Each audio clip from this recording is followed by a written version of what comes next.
Hello, this is a guy who likes fanfiction and is too lazy to read, so here is Intermission in audio form. Check the description for the links to the author. Chapter 6, Spring 2. 22, March, 1001. What the territory between the land of waterfalls and the land of sound is called is mostly a matter of opinion. The 5 great elemental nations mark it on their maps as the land of swamps, as it had preferred back when it had a daimyo and a village to back up its claims to autonomy. Any smaller nations with no stake in the politics of the lands of sound or waterfall either do the same or just mark its borders with dotted lines and call it contested territory. The daimyo and cage of sound and waterfall on their maps and in their official statements claim the peninsula as theirs, even as they fight day in and day out to see who can hold it the longest. Sakura has come to know it by a much more descriptive name, No Man's Land. It describes the landscape as much as the political situation. The weeping willows and cypresses along the border have been reduced to blackened spires reminiscent of a burnt-down match. The swamps run black with soot. The ground is pockmarked with the scars of artillery shells and jutsu, and more than once her umbu handler has to warn her that she's about to step on a landmine. Sakura sees scores of abandoned, ruined villages before she sees one where people still live, and their presence is really the only aesthetic difference. The only features shared by most people of No Man's Land are drawn faces, knobby joints, and visible ribs. They speak in accents and dialects that run the gamut of the triangle formed by the lands of earth, fire, and lightning. They make their living by selling what scrap of the battlefield they can salvage, when they make a living at all. It's a home for those with literally nowhere else to go. No Man's Land is a country without a state, which makes it the perfect place to go to do dirty business. Sakura has heard that rumor, but only sees it in action when Kabuto materializes from the shadows to cleanly kill and replace her handler. So, which would you prefer? Kabuto asks as he casually changes into the dead man's fatigues. Badger dies in the assault on the monastery or during the journey there. Even after a year and a half, Sakura hates that she has to make choices like this, during the assault. That way you can head back sooner and don't have to pretend your mission ran over long. Kabuto's smirk carries none of the hidden warmth of Orochimaru's, and leave you to get back by yourself? That wouldn't be very gentlemanly of me, would it? If Suijutsu is an ally and Yugo a friend, Kabuto is a cellmate, biding his time until they breach the prison walls. That suits Sakura fine. Sakura rolls her eyes. Well, you aren't a gentleman. No point in pretending to be one now. The second bit of dirty business takes them deep into the swamps, to a town built on stilts to slow its descent into the soft ground. The ramshackle buildings resemble mushrooms in how they seem to grow in terraces from the trees. Orochimaru had intended Sakura to test her reconnaissance and information-gathering skills by sending her to find someone she'd never met with only the vaguest of headings. Kabuto has no such investment in Sakura's development. He's been where they're going hundreds of times and cuts a clean path up the rickety walkways to the building that sits at the apex of the town. It's not the largest, but it is the brightest, its windows blazing while the rest flicker like dying candles. Kabuto pounds twice on the flimsy wooden door, hard enough to make it bow inward. It's answered by a massive man with a shaved head, an elaborate tattoo that seems to cover every inch of skin Sakura can see besides his head and hands, and a pair of swords, katana and wakaizashi, hitched to his hip. His arm rests in a pantomime of laziness on the 2 hilts, half-lidded eyes dragging across the 2 of them as he sizes them up. Kabuto takes off Badger's mask and arches a brow. Good to see you, Hidekazu. How's the daughter? Still working hard in the capital. Hidekazu looks over Kabuto's shoulder to sneer at Sakura. Who's this? Kabuto puts a hand on the small of her back to push her forward. This is Sakura Harano, Lord Orochimaru's newest apprentice. Say hello, Sakura. Sakura bows at the waist. It's a pleasure to meet you, sir. Hidekazu's sneer twists into a smirk. So he's got you training your replacement, huh? Maybe you should ask the boss if he's got any openings while you're doing business. Kabuto grins and replies, now there's an idea. Who knows? He might give me your job. Hidekazu's smirk falls into a scowl and he turns on his heel, stalking into the building. Kabuto follows him and Sakura follows Kabuto. The interior is draped in tacky, degraded splendor. Scrolls bordered with gold and crimson hang from the ceilings, swaying in the weak draft and growing mold in the damp air. Dozens of gold and jade trinkets litter the front room, but Sakura doesn't need to see where it's flaked off to know most of the gold is plating. The only things that aren't rusting or moldering are the firearms mounted on the walls. Artillery is considered a coward's weapon in the Leaf Village. There are more firearms in this room than Sakura's ever seen in her entire life. She spies arquebuses, cannons, mortars, and all manner of contraptions she's never seen before. None are bolted down, they're all mounted with the intention of taking them down at a moment's notice. Hidekazu leads them down a narrow hallway and through a bead curtain standing in place of a door. Sakura is first struck by the strong scent of Kizami before she can take in any other sensory details. She has to cover her mouth and nose to hide a cough, and from the look Kabuto shoots her she can tell she didn't succeed. The room is filled with a haze of smoke that makes Sakura's eyes water as she strains to see through it. She expected several dozens of people all enjoying their own pipes, but there's only one man sitting in the center of the room. Sakura's not proud of how her eyes immediately zero in on the massive third-degree burn starting halfway up his skull, creeping down the left edge of his face, pouring down his neck and disappearing into his loosely tied robes. His left arm ends several inches above the elbow, his sleeve tied into a knot at the stump. His right leg shifts below the knee, trousers cuffed around the top of a strange marriage of a peg leg and a mortar. He clears his throat and Sakura forces her eyes up to his face, where a pair of pale green eyes regard her coolly. His auburn hair has been tied into a short tail but pieces have mutinied to fall in his face instead. He hasn't shaved in at least a week. Balanced precariously between his fingers sits a pipe, over a foot long, forged from silver in the shape of a dragon in flight.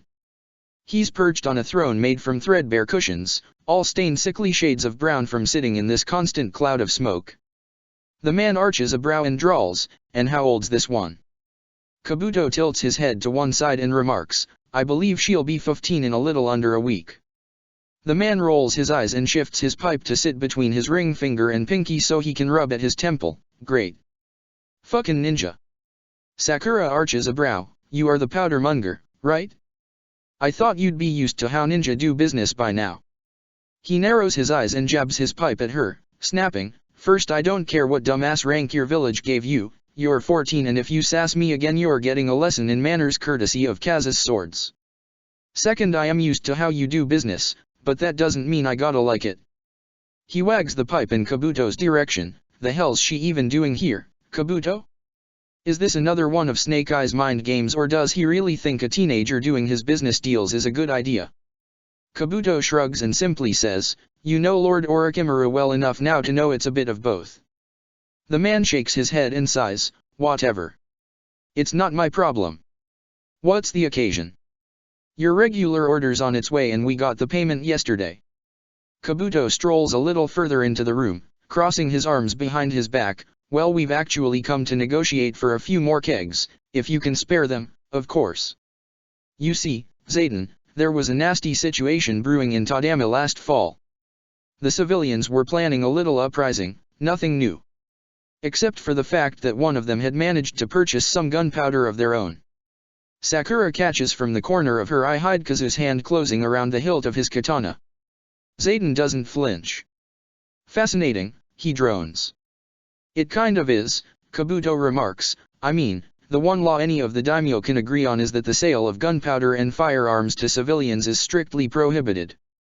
For a powdermonger to risk his freedom by breaking the law, and more importantly his reputation with the hidden villages by enabling popular uprisings." Kabuto's smirk turns sharp. He must be an idealist, or very desperate. Zayden holds Kabuto's gaze for a few moments before taking a long drag from his pipe and blowing the smoke directly into Kabuto's face. Kabuto flinches, right eye twitching, but he holds his smirk. "Tell Snake Eyes he can shove this shitty little blackmail routine up his ass," Zayden grouses, reclining against the wall. "It's mutually assured destruction if either of us sing and we both know it. You want more powder? I'm happy to sell it, but this shit ain't gonna get you a fucking discount, Zix Yugui." Now that's a word Sakura hasn't heard in quite a while. Her relatives from down south would always spit it when taxes came up at the dinner table or when telling her mother to withdraw Sakura from the academy, with or without Sakura's consent. Tenten's parents and siblings would grumble it after tense conversations with the clan parents at academy functions. It leaked into her own mother's vocabulary when one of her shinobi clients tried to pull rank over a handful of ryo. She can use that. Sakura steps forward, tilting her head to one side. Are you from Southern Fire Country or Tea Country? Zayden arches a brow. What's it matter? Either way, I'm way further north than I ever wanted to be. Sakura shrugs a shoulder. Well, it's one thing to be far from home. It's another thing entirely to be this far and, well, hold up here selling gunpowder to civilians in a hidden village two of the great elemental nations have condemned. Zayden lets his mouth quirk up at the corner. Trust me, Pinky, if I could sell to legit clients I would. It's far more profitable. Kabuto regains his composure and remarks, really? If I'd known you were blacklisted already I would have saved myself the trouble of threatening you. Zayden rolls his eyes. Here's the other thing about you ninja, shit's always dramatic with you. I ain't on any list, black or otherwise. Gunpowder's been around for hundreds of years and people have been selling it for just as long. Nowadays, though, through their exclusive legal claim to the shit, the villages control the trade. Every village found their guy when they set up and they've been on contract with them for 4 generations. Small businessmen like myself have to content ourselves with the change that falls between the cushions. Criminals, madmen, revolutionaries, you get it. Sakura sits down across from Zayden and remarks, it seems like criminals and madmen would be more lucrative than revolutionaries, or even some villages. They can definitely pay you more. What did Tadama's people pay you? Zayden tilts his head to one side, regarding her suspiciously. What does that matter? Sakura tucks her legs underneath herself. Well, I don't come from a shinobi family. My mother's family are tailors and my father's are textile merchants. I would help out around my family's shop before ninja work left me too busy, and I started to notice something. The prices my family would quote fluctuated, not depending on how difficult the order was but on our clients. They'd charge the shinobi more than the civilians every time. Sakura smiles despite herself, fiddling with her hair. I was a goody two-shoes kid. Lots of people would argue that I still am, but I was way worse back then. I called my grandma on it, saying it wasn't fair. She said, so is asking people for money they don't have. Civilians need our services as much as ninja do. That didn't sit right with me. I had wondered why we didn't just charge everyone the lower rate. Then I got my first C-rank paycheck. In one mission I made more than my mother makes in a week. Sakura pushes some hair behind her ear. On the one hand, it's good business. Easiest way to ensure loyalty in your clients is by charging a price they can regularly pay and they consider to be not that much when they factor it into their budget. I can tell just from looking around that you're at least a good enough businessman to live as well as you can in a place like this. Zayden grins and spreads his arm out wide. Got it in one, Pinky. I can see why Snake Eyes keeps you around, you're smart. Sakura bows slightly from the shoulders. Thank you, but I don't think I did get it in one. There's another part of that sentiment I think you and my grandmother agree on. Civilians need our services as much as ninja. Zayden's grin immediately falls. Sakura can hear one of Hidekazu's swords coming at least an inch out of its sheath. The hairs on the back of her neck rise as Kabuto starts gathering chakra. Sure, it's good business to make your rates flexible depending on the client, Sakura remarks, holding her ground, but it's better business to cultivate a client base that sits at the intersection of, pays you the highest rate you can get away with, and, loyal to the end. Criminals and madmen are better for that than revolutionary peasants who will likely die in a blaze of glory lit by the powder you sold them. A lot of people go into business just to get money. But a lot more do it because they see a need that isn't being met. Zayden hastily breaks eye contact, grumbling around his pipe. There a fucking point to this, or do you just love the sound of your own voice, Pinky? There is, Sakura replies. I'm not here to get that extra powder or blackmail you. I'm here because I have a proposition for you. If you want to pretend you're only in this for the money, then I can open the door for you with the Leaf Village. If you want to admit that you care, then helping me will see a lot of good people getting out from under the thumb of a cruel daimyo in an even crueler cage. What I'm asking is going to sound crazy and be incredibly risky, but if we pull it off, which will be far more likely if you accept it, can be lucrative for us both. Kabuto takes a half step forward and taps out a message on the back of Sakura's head, BALLSY. Zayden slowly lets his eyes shift back to hers. Just who the hell are you, really? Sakura smiles, a clanless child of civilians.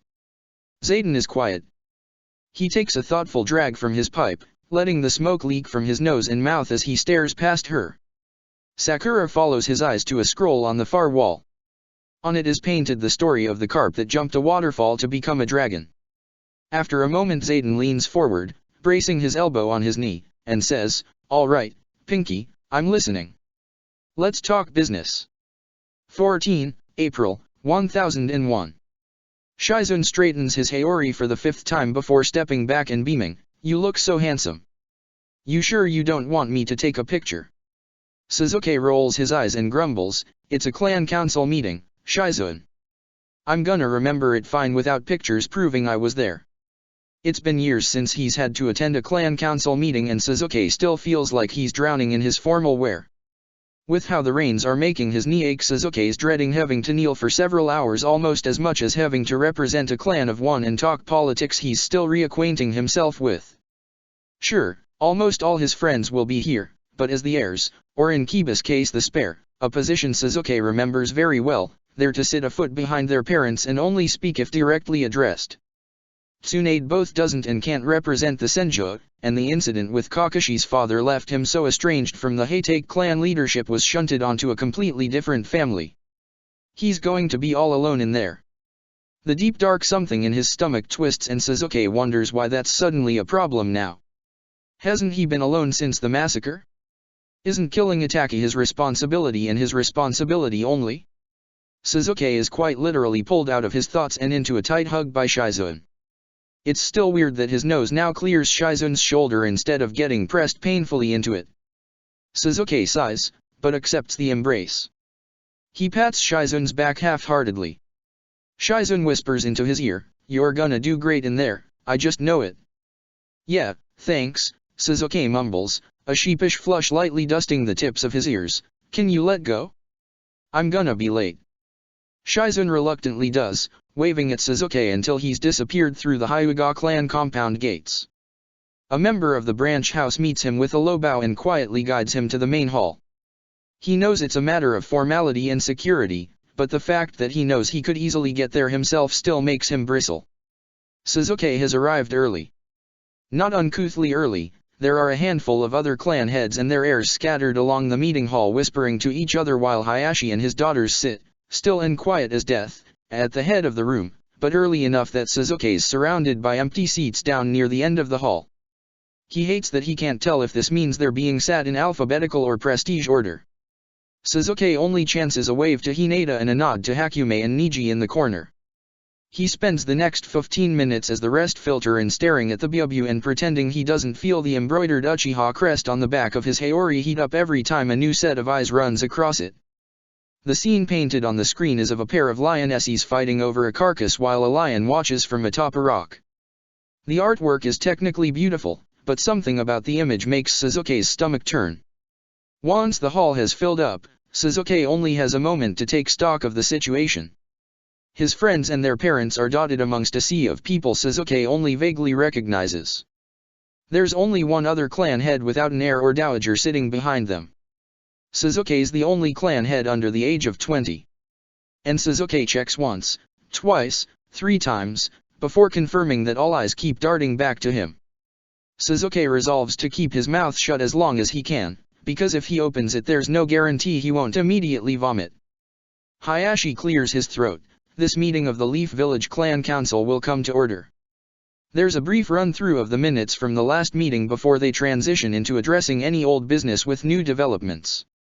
Sasuke had thought that now that he was a clan head by default expected to actually participate in these things he'd start seeing their purpose and why they weren't the most boring things in the universe, but he is quickly proven wrong.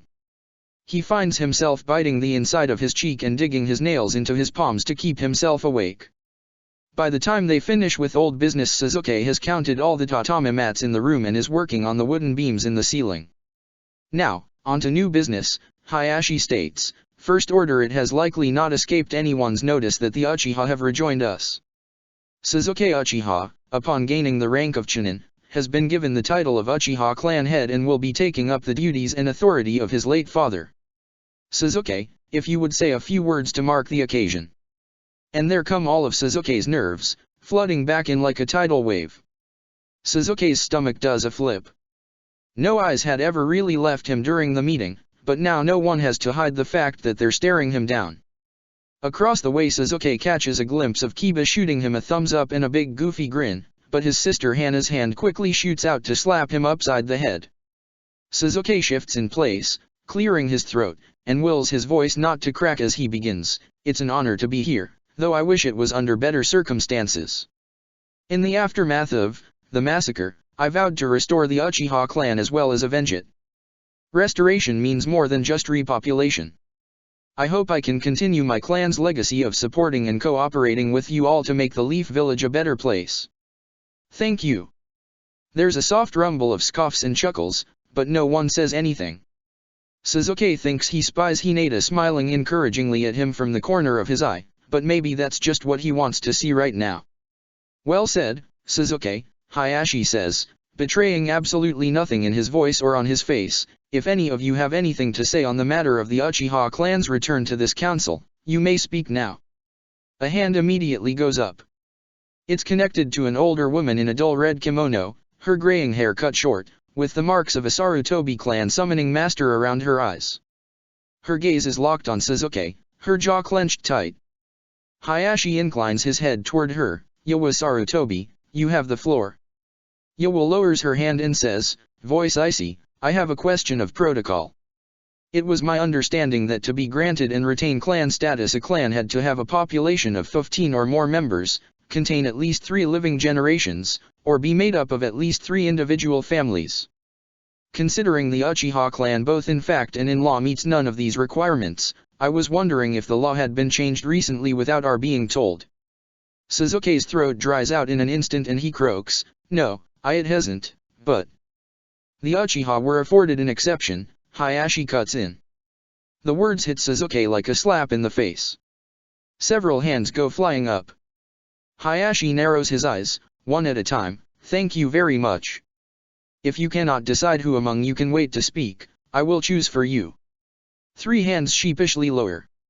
A man with UI red eyes and a sour look on his face keeps his stubbornly raised. Akero UI, you have the floor. Akero immediately whips around to glare at Sasuke. On what grounds was this exception granted? The Uchiha clan's contributions to the village cannot be understated, but the same could be and has been said on behalf of the Uzumaki. They, however, failed to meet the formal requirements for clan recognition and had their status revoked. I would be interested to know why the Uchiha are being given preferential treatment. Sasuke almost speaks up over the din of whispers, but chokes as he catches from the corner of his ear someone muttering, because he's the Hokage student, of course. She just wants him in here to spy and parrot her party line. Before Sasuke's stunned silence can stretch out too long, he hears Hayashi speak up, Shikaku Nara, you have the floor. He glances over to see Shikaku lowering his hand and shooting Akero an annoyed look, pardon my less than professional language, but you know damn well why. The Uchiha founded this village. Without them we'd all still be killing each other for the scraps that fall from the daimyo's table. And if what our grandparents accomplished is too far back for you, I'll remind you that the Uchiha were our police force. They protected the people of this village up until the night they died. We owe them more than we can ever repay. For a blessed moment, everyone is silent.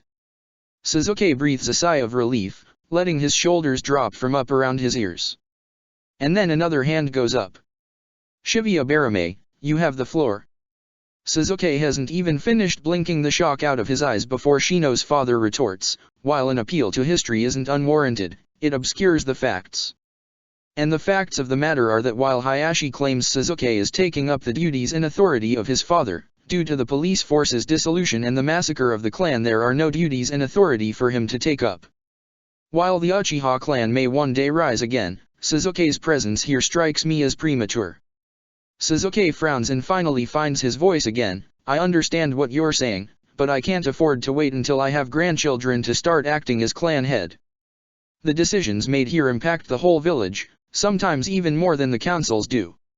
Like Shikaku said, the Uchiha founded this village. We should have a say in where it goes. Akero's hand goes up and he doesn't even wait for Hayashi to officially give him the floor. Some would argue you have a better chance of steering where this village goes by just speaking to your mentor, the Hokage. Inserting yourself into these proceedings is certainly one way to gain the influence you're looking for, but there are dozens of others more suited for an individual, especially one your age. Sasuke clenches his jaw to keep it from dropping. Were people ever this transparently rude to his father, or had Sasuke really just been paying that little attention? Another hand goes up and quickly down as a white-haired woman with a vague resemblance to Kakashi remarks, "There's no need for that kind of vitriol, Yui.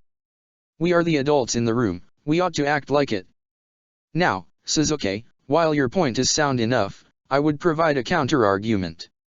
Your clan's peers, the Senju, could claim as much right as the Uchiha to deserving a say in the village's affairs. But they willingly withdrew from this council and waived their own clan status. Do you know why that is? Sasuke grits his teeth and hisses through them, "No." The bruise of a smirk darkens the corner of the Hatake woman's mouth.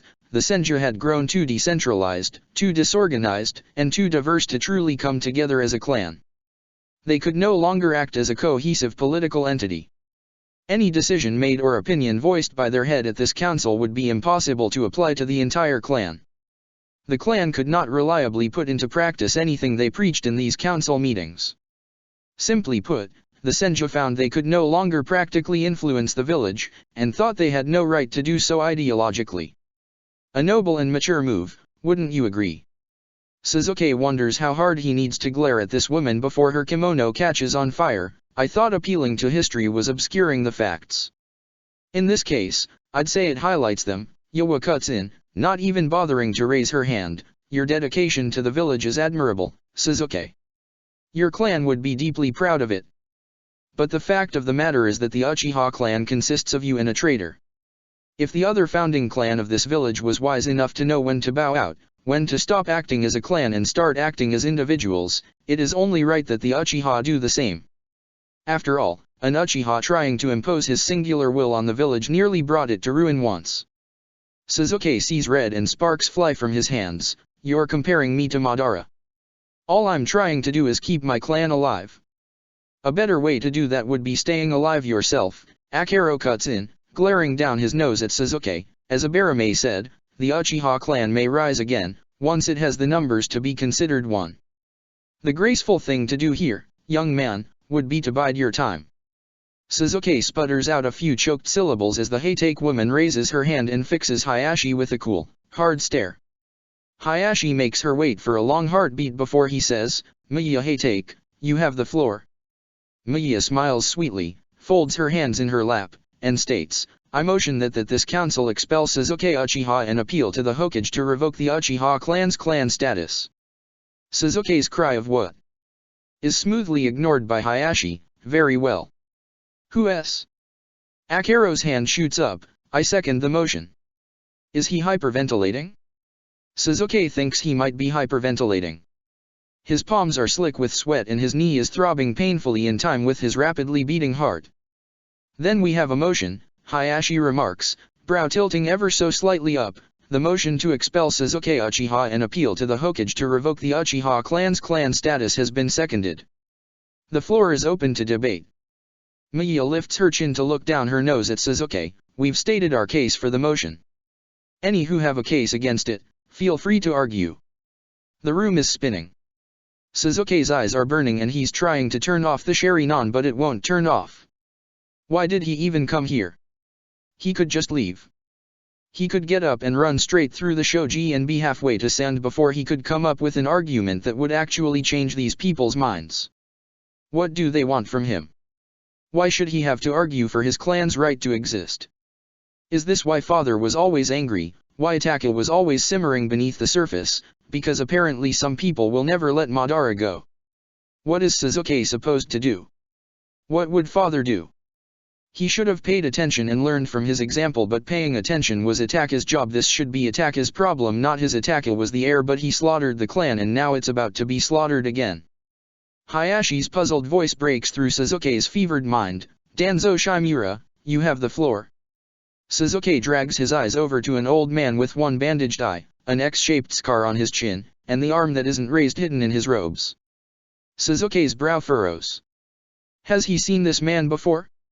He feels like he has, but it's vague, blurry, like a memory of a dream. Or maybe that's just the intense stress he's under playing tricks on him. Danzo makes everyone wait a few breaths, letting his one eye roam around the whole room before speaking. It fascinates me that you praise the Senju's wisdom in stepping away from influencing the village. And yet I recall you all, to a man, rejoicing in a Senju finally taking the office of Hokage again. If the Senju are dead, if they are no longer to be recognized as a clan, then why should Tsunade's surname make her any more or less qualified to be Hokage than a Sarutobi or a Namikaze? Yowa swallows hard and she looks down at the floor like a child in the midst of being chastised by her parent. Danzo lets those words sit for a moment, then continues, each and every one of us knows the laws for attaining clan status were devised to keep official records tidy, not to reflect how a clan is truly understood. A clan is more than its people. All of our clans were brought to the edge of death and back again dozens of times during the Warring States period and even before. So long as a clan's name is still uttered in reverence or in fear, so long as the clan's blood still flows in any set of veins, so long as their crest still stirs the mind and the heart, a clan is alive. That is a comfort we all would like to take should our clans undergo something as horrific as the Uchiha. To take that away from them sets a precedent that harms us all. Here fucking here, some barks, waving a hand loosely up into the air. If a crotchety old bastard like Danzo thinks you're being an asshole, you probably are. Lay off the kid and lay off the Uchiha. Like Shikaku said, they've done more for this village than any of us. Least we can fucking do is let Sasuke try to keep him on life support. Hayashi pinches the bridge of his nose and sighs through his teeth.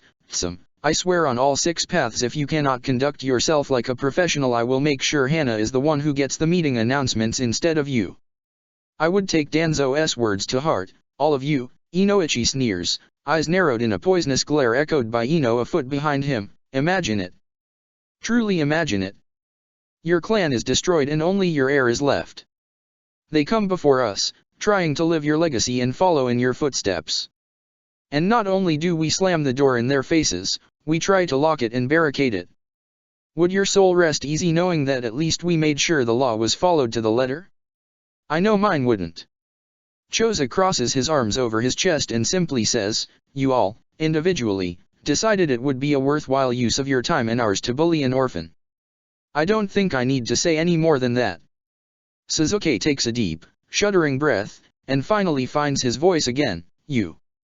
None of you get to decide if the Uchiha clan is dead. The Hokage has made her decision. Either you honor that or you don't. Hayashi's upper lip lifts in a sneer. I think both sides have made their opinions clear. The motion will be put to a vote. The motion fails, but Sasuke suspects it's only because those who would have proudly voted to kick him out before Danzo said his piece decided to abstain instead.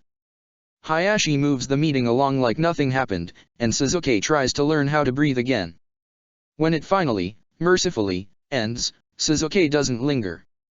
As the clan heads shoot the breeze and Sasuke's friends all start making their way to him, Sasuke cuts a straight line over to Danzo. He clears his throat to get his attention, drawing him out of a whispered conversation with his heir, a girl a few years older than Sasuke with Danzo's pale eyes and strong jaw. Thank you, Sasuke murmurs, bowing at the waist. I don't know how to repay you, but I will. Sasuke comes up from his bow to see Danzo staring at him appraisingly, eye narrowed like he's trying to read incredibly small print. Ino had been the closest on Sasuke's tail, but she stops 2 feet away with a choked gasp, shrinking away from Danzo's gaze. The Shimura girl fixes Danzo with a steady glare, crossing her arms tight over her chest. Danzo closes his eyes and sighs, what I did was not done to gain a favor. My aim was to teach you a lesson one your father would have imparted to you had he been able to pass down his title properly. And here, as in on the battlefield, you need to fight for what you know you deserve. I intend to do that whether that makes us allies or enemies. It is up to you whether or not you will do the same. The Shimura girl pushes a sigh out through her nose before smiling a weary smile at Sasuke. What my grandfather means to say is it was no trouble at all, and you don't owe us anything. Have a good evening, Sasuke Uchiha. Sasuke gives them another shallow bow before whirling on his heel and moving at a hair shy of a sprint out of the main hall. He can hear his friends all in a disorganized herd behind him, chorusing his name and begging him to wait. It's grating on his already frayed last nerve. When he makes it outside and a hand grazes the sleeve of his Haori, it finally snaps. Sasuke whirls around, the whole world red, and yells, "Shut up. All of you just shut the fuck up and stop following me." He's treated first to Hinata's eyes going wide and clasping her hands to her chest. His friends are spilling down the front steps, Shino huddled at the far back on the Ingawa with a mostly confused Koji just a few steps ahead. Shikamaru, Ino, and Kiba linger on the steps, Shikamaru and Ino with their lips pursed tight and Kiba with a troubled frown twisting his scars. Niji is just behind Hinata, pulling her back by the shoulder. He meets Suzuki's eyes and simply shakes his head. "I just wanted to, apologize." Hinata whispers thickly, tears beating at the corners of her eyes. Suzuki shuts his eyes. He pulls the chakra from his optic nerves up into the center of his forehead. He takes a deep breath, holds it for a moment, then lets it out. Sorry, Suzuki mutters, "I know you're all just. Look, I just want to be alone right now. Is that a good idea?" Kiba wonders, quirking an eyebrow. Suzuki shakes his head, "Probably not. But it's nothing I'm not used to." And before any of them can say another word, Suzuki turns on his heel and stalks down the path to the gate. Cherry blossom petals litter the ground, kicked up every so often by a gust of wind as it blows the rain clouds in for another monsoon. Suzuki's knee aches in harmony with his throat, and when his eyes burn, it's not from chakra. 1 May, 1001. At this elevation this far north snow is still falling thick and heavy, coating the ground and forcing Sakura and Kabuto to channel chakra into their soles to stand on top of it instead of sinking into it. Zayden has no such abilities. Sakura can feel him glaring at her back as she surveys the monastery through her binoculars. "I'm gonna ask this until I get an answer that actually makes sense," Zayden grouses through chattering teeth. "Why is Plana not just rolling up those steep-ass steps, knocking on the door, and asking the nice monks if you can take a look at their books?" Sakura lets Kabuto answer, "We're going to need these scrolls for longer than whatever arbitrary period the monks will allow us to stay in the monastery. And copying the information we need is a waste of time we don't have. This journey has already dragged on far too long." Zayden grumbles, "You're telling me you don't even need me here to do this, you know, if you weren't paying me I." Sakura tunes out Kabuto and Zayden and focuses on the monastery. She shifts from foot to foot, anxious to just stop planning and start doing. Like Kabuto said, this journey has dragged on far too long. Their current perch is on a neighboring peak with a clear view of the front of the building, a perfect vantage point even if it was hell to get their yaks up here. The complex is carved out of the mountainside, 4 tiers of natural cliffs squared off into a terraced 4-story building painted in radiant red and gold. The 4th story is open to the air, holding only a massive brass bell that echoes down into the valley when rung. The monastery sits on rough-hewn stone that melts back into the mountainside, only one set of steep, narrow steps acting as the way in and out by conventional means. Sakura scans the exterior. There are windows on every level, though they're relatively small, as well as an exterior door that opens out onto the roof of the level below. She waits and watches for several minutes and doesn't see a single monk go out onto the terraces, nor does she see any linger by the windows. It's now or never. Sakura hands Kabuto the binoculars without looking. She crunches over to one of their pack yaks, giving him some scratches behind the ear for his troubles before unhitching one of the water barrels and tying it to her lower back. She takes the katana and wakizashi she borrowed from a craftsman in Waterfall and ties them to her obi. Sakura does a sweep of the yak to see if there's anything else she needs before adjusting her heavy cloak and heading back over to Zayden and Kabuto. "All right," she begins, drawing their attention, "I'm heading in. Zayden, you remember the drill. Don't stop hitting the monastery until we're out." Zayden frowns, "You're sure that's what you want? You've thought this plan through, right?" Sakura frowns and brushes a few snowflakes off her hair. "I've been working on it for a week, of course I have."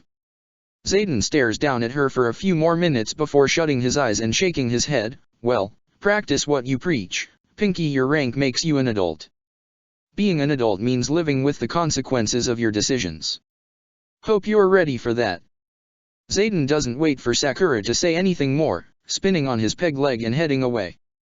He walks for several yards before turning, sitting down in the snow, and unscrewing his peg leg. He pulls the bipod mount off the side of the leg and sets it down before slinging his pack off his back. He pulls out the base plate and the sight, attaching them both to the leg, then retrieves a sealed scroll. He pauses in his work to shoot Sakura a glare. What? Never seen a one-armed one-legged man take his own leg off and turn it into a mortar before. Sakura quickly looks away, heat rising to her cheeks, and not so efficiently. Zayden rolls his eyes and holds the scroll up in the air, calling past her, "Need your chakra over here, 4 eyes." Kabuto turns to Sakura, "You're sure you don't want me with you?" Sakura smiles and pats the barrel on her back, "We'll be fine." Kabuto narrows his eyes, but holds his tongue. He heads over to Zayden and unspools the scroll, tapping the seals one by one to release over a dozen mortar bombs. Sakura pulls her attention away from them and clears a spot on the ground with a few bursts of fire chakra from her feet. Once she has a 1-foot radius circle of clean stone around her, Sakura takes one last moment to make sure she has everything. Katana and Wakaizushi, check. Barrel, check. Various and sundry ninja tools, check. Sakura takes a deep breath, takes off her cloak, and reaches out to the curse mark. It's like trying to direct the flow of water from a blown-open fire hydrant. Sakura grits her teeth, straining to guide the torrent of cursed chakra just to her shoulder blades and keep it there. Sakura's back burns like it's been set on fire. She feels her skin split, her wings unfurling through the slits in the back of her shirt, the delicate constructs flapping faster and faster until they're a blur and a hum. The last thing Sakura hears before she leaps off the peak is Zayden sputtering, "Has she always had those?" Sakura dives down and soars across the gorge. The wind cuts at her face, stinging and biting at her cheeks. She wishes she could have covered herself with a genjutsu before taking flight, but splitting her focus between staying on course and keeping the cursed chakra from spreading is taxing enough as it is. Sakura waits until she's directly above the first level's roof before shoving all the cursed chakra back into the mark. She drops like a stone, but she doesn't drop far. Sakura ducks into a roll before she hits the roof. Sakura knows intellectually that the instant she rolls to a stop she should cover herself with genjutsu, but she takes a moment to just shut her eyes and take a few shuddering breaths. She's going to need to thank Yugo for teaching her that trick. With her composure back, Sakura puts her cloak back on and weaves a fine shroud of chakra to pull around herself. The genjutsu muffles the sound of her putting her cloak back on and hides the sight of her repositioning the water barrel. Once those longer-lasting genjutsu are in place, Sakura forms the tiger sign and performs a minor illusion jutsu, creating the sound of a howling wolf echoing mournfully across the peaks. Sakura holds her breath. She waits, eyes locked on the opposite peak. There's a near imperceptible flicker atop the peak before Sakura hears a set of feet dropping to the stone below. She creeps over to the edge of the roof and peers over. She catches sight of Kabuto putting on Badger's mask before striding forward and kicking the front door open. He heads inside and out of view. Sakura nods to herself and looks back to the peak. There's a long pause, punctuated by the sounds of crashing and shouting from below. Then Sakura sees a bright orange light flash to life on the peak before flying in a high arch for the eastern corner of the first floor. Sakura leaps to her feet and sprints towards the door into the second floor. She reaches it just as the first mortar bomb hits. The building shakes. Sakura braces herself against the door and shuts her eyes. When the shaking subsides and the dust clears, Sakura turns to see the far eastern corner of the roof crumbling down into the gorge below, heavy stone falling away like crumbs from dry bread. Sakura races inside, because she might have much less time than she thought. Sakura heads west, past the monks' quarters, weaving through a crowd of them rushing out towards the chaos, through the scriptorium and into the archives. Despite the explosions rocking the building and the distant sounds of breaking bones and choked screams, Sakura can't help but take a moment to gawk. The archive is enormous. The shelves, also carved from the mountain's stone, reach all the way to the ceiling. Not a single shelf is bare. Sakura winds through them with wide eyes and delicate, reverent touches to the spines and ends of the myriad books and scrolls. Titles are written in gold ink, in blood, in languages so old their script doesn't even bear a resemblance to the common tongue. The archive has everything, from scrolls of forbidden jutsu to volumes of love poetry to Earth Country's earliest histories, predating even the Sage of Six Paths. Sakura wants to check everything out and renew them as many times as she can. But this isn't that kind of library. Sakura slaps her own cheeks and whispers, "Focus." She slaloms through the elaborate stonework until she comes to the very back of the room, where volumes upon volumes of historical texts from and about the Land of Fire sit. Sakura does a quick scan of the collected texts until she spies a series of tales of shinobi from the imperial period. Her eyes light up. It's surrounded by other pre- and mid-warring states texts, records of battle and subterfuge and sabotage. Sakura's grin could split her face in two. She runs through hand signs within her cloak and opens it to release a swarm of snakes, each anywhere from 6 inches to 2 feet long. She directs them in whispers and they coil around title after title before disappearing in puffs of smoke. They take the records with them, saving Sakura the trouble of protecting these precious, irreplaceable works written on incredibly fragile materials across hundreds of miles of hard travel. Sakura's heart is beating in a giddy flutter, her mind wandering from the danger all around her to fantasize about reading these tomes, getting to feast her eyes on knowledge no one has perused in decades or even centuries and... "Excuse me." Sakura freezes. She slowly turns her head toward the voice. Standing at the entrance to the aisle is a handsome woman with a freshly shaved head and warm brown skin. She wears the saffron outer robe of a monk wrapped around a one-sleeved black robe and trousers that end just below the knee. She's carrying a heavy iron staff in one hand while the other is outstretched, fingertips ghosting along the shelf. Her eyes are pale and clouded by cataracts.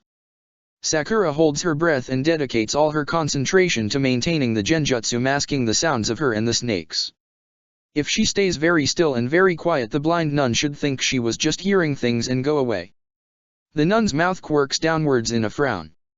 Sakura gets no warning before a pulse of chakra comes off the nun, seemingly released from every chakra point at once. It doesn't disrupt her genjutsu but hits it straight on, rolling over Sakura and the snakes like a wave breaking on the shore. The woman's frown flips up into a mirthless smirk. "I see," she says, pointing her staff directly at Sakura, "my instincts were correct. All that mess outside was just a diversion. I'm sorry, my child, but you cannot borrow from this library. Return what you have stolen at once." Sakura purses her lips and slowly raises her hands above her head, dropping the genjutsu and pulling her snakes up into her cloak. She turns and starts walking towards the nun. "What do they call you?" Sakura asks, tilting her head to one side. The nun arches a brow. "My name is Sarmila, though I doubt you will have much use for it." Sakura grins and replies, "You're right, I won't."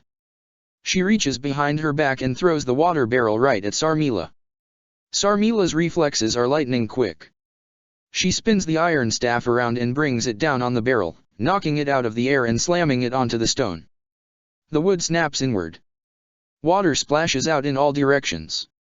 Droplets sprinkle Sarmila's face and her eyes go wide. Sakura unhitches the swords from her obi and tosses them towards the point of impact. The water, seconds before it hits the shelves, pulls in and up.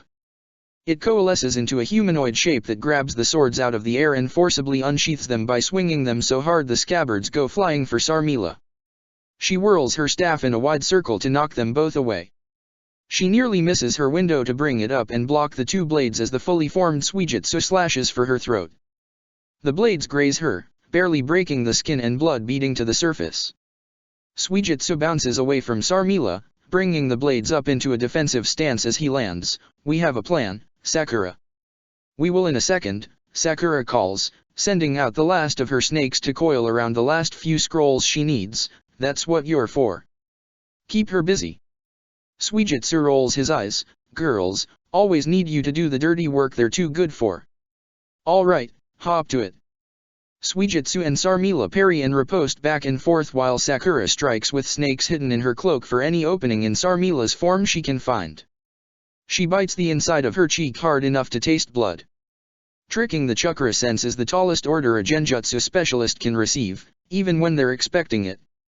With every swing of her staff, Sarmila sends out waves of chakra like a bat screeching to echolocate.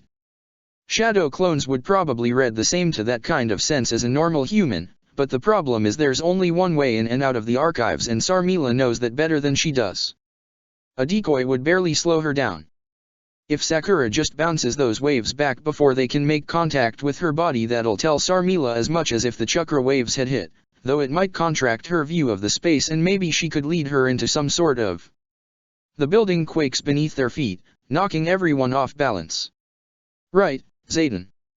She doesn't have that kind of time. Sarmila recovers the quickest, darting around Suijutsu to get to Sakura. She brings her staff up and jabs for Sakura's forehead. Suijutsu liquefies and flows between them, parrying the staff with his katana. The arm holding his wakizashi stays partially liquid, winding and flowing around the staff to slash for Sarmila's belly. She sucks in a breath and leaps back, the blade only managing to cut through her saffron robe. A pulse of chakra gives her a split second to block a pair of whirling strikes from Suijutsu's hyperextended arms. His strikes once again come close enough to leave shallow cuts, but don't dig any deeper. Suijutsu keeps his hands where they are and retracts his body to meet them, spinning in midair to slice for Sarmila's skull and getting blocked again. Suijutsu strains against the staff, grinding out through his teeth, "I thought ninja monks were pacifists." Sarmila tilts her head a degree, "We are not to harm people with chakra." "This staff is not chakra, is it?"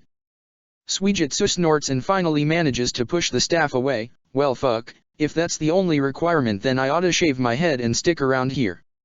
Sarmila's mouth twists in a fierce grin, "Perhaps not. You wouldn't like our punishments for thieves." It hits Sakura in a flash. She's a thief.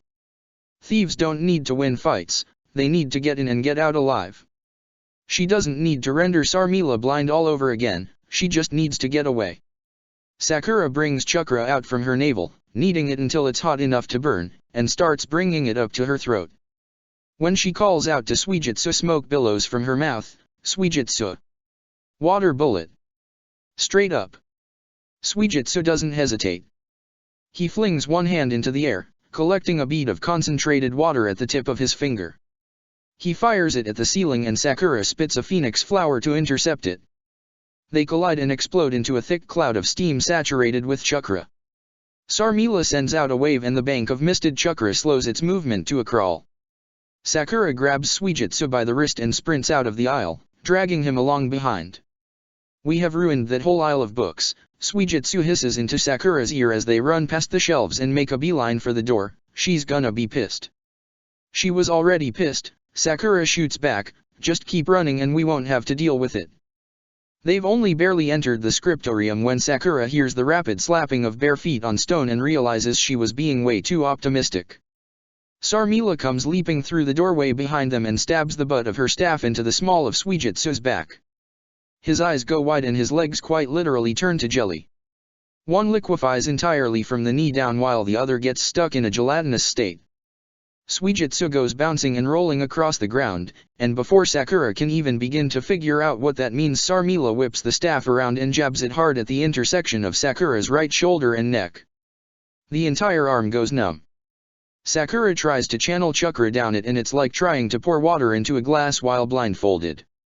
Sakura doesn't have time to process that before Sarmila is swinging for her head and she ducks away a second too late.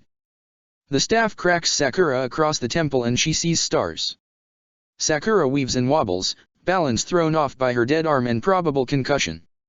She leaves herself wide open for Sarmila to spin the staff around and land two more strikes, one to the ribs and one to the knee, both hard enough to break bone, before Sakura finally recovers her senses.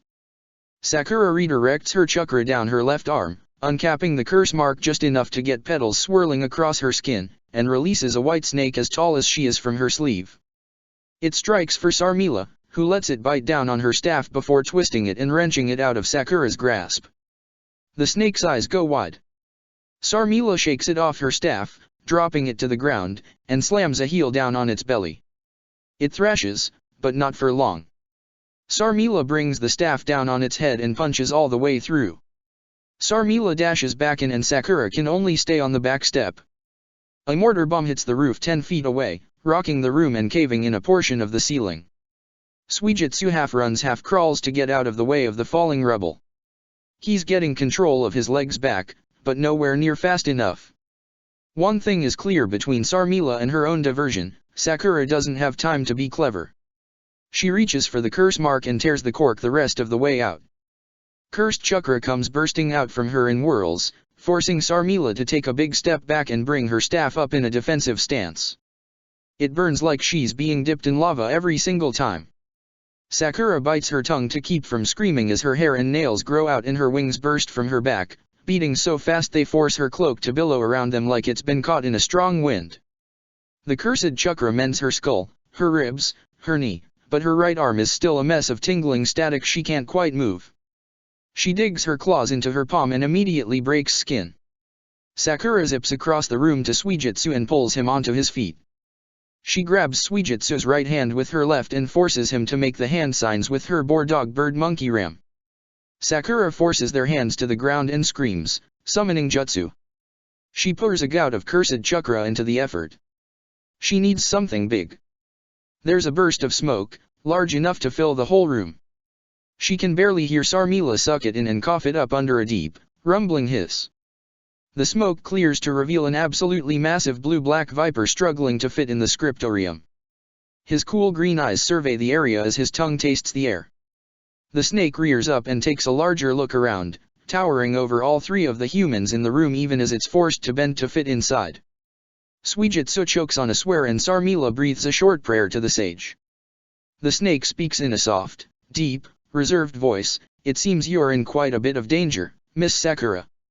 Sakura gives him a shallow bow and replies, "Forgive me for bringing you into a scene like this, Aida, but I needed your size and your strength. I need you to get me and my friend out of here, now." As if for emphasis, there's an explosion from just outside the scriptorium and the sounds of screams getting abruptly cut off. Aida looks from the sound to Sakura, "We should be going then." She grabs Suijutsu by the collar and soars up to perch on Aida's head. The second she touches down, Aida brings his head low and Sakura is forced to hit the deck as the massive snake whips its tail around in a wide circle, demolishing all the walls around him and slamming Sarmila into a pile of rubble. Aida broke down a clear route from the scriptorium straight to the first level's roof and he goes slithering for it, paying no heed to the artillery fire raining down on the monastery.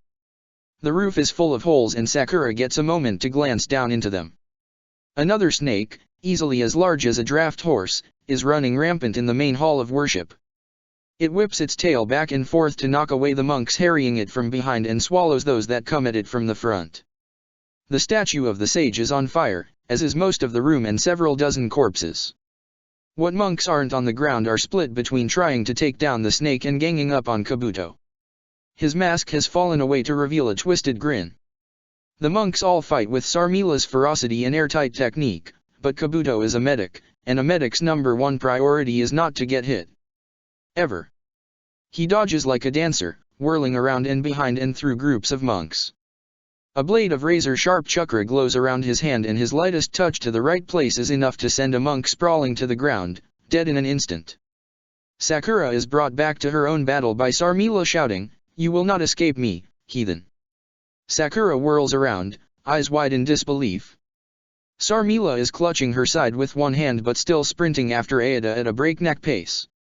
Her jaw is clenched tight and her pale eyes are burning. Suijutsu exclaims, "How in the actual hell is she still standing after Aida's tail smacked her?" Sakura flexes her right hand, banishing the last of the static numbness, "Doesn't matter. She won't be for long."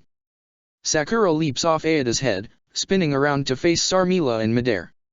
As her wings take her higher and higher, Sakura points a finger like a pistol at Sarmila's heart. With her other hand she pulls back, the green chakra gathering and bursting forth in the shape of a bow and arrow. The arrow's fletchings come together in a shape reminiscent of a five-petaled flower, blooming wider and wider as Sakura gathers more and more yin chakra. Sakura takes a deep breath in through her nose. In this split second, everything is still. She releases the arrow, the breath, and the name she's finally chosen for the jutsu, Hama-ya. The arrow flies straight and true. It hits Sarmila square in the chest and her unseeing eyes go wide before sliding shut. Sarmila falls out of her sprint, collapsing unconscious on the stone roof. Sakura whirls in the air and darts back down to Aida, perching next to Suijutsu on his brow ridge. The massive snake slaloms through the falling rubble, and as he strafes by the front entrance Sakura only glimpses a flash of silver before Kabuto appears between the two of them.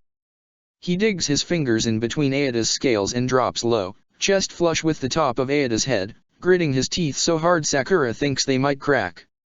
Kabuto's eyes whip over to her and he shouts over the chaos, "Aida! Really? Sakura grips Aida's brow ridge tight enough to turn her gray knuckles white. I needed something big. Aida, get us over to the peak where the mortar fire's coming from. Aida would probably be shooting her an incredulous look if she wasn't on top of his head. You want me to go towards the smell of sulfur and smoke? Sakura digs her claws in and snarls, just do it. Aida rumbles, but does as he's bade. For a snake this size the gorge is more like a dip in the road. Aida slides on his belly down the snowy mountainside, his momentum taking him halfway up the opposite peak before he has to start actively slithering again. Aida strains against the snow and the stone, his body undulating this way and that, nearly knocking his 3 passengers off. Sakura pools her chakra in her belly and goes as flat against Aida's head as she can.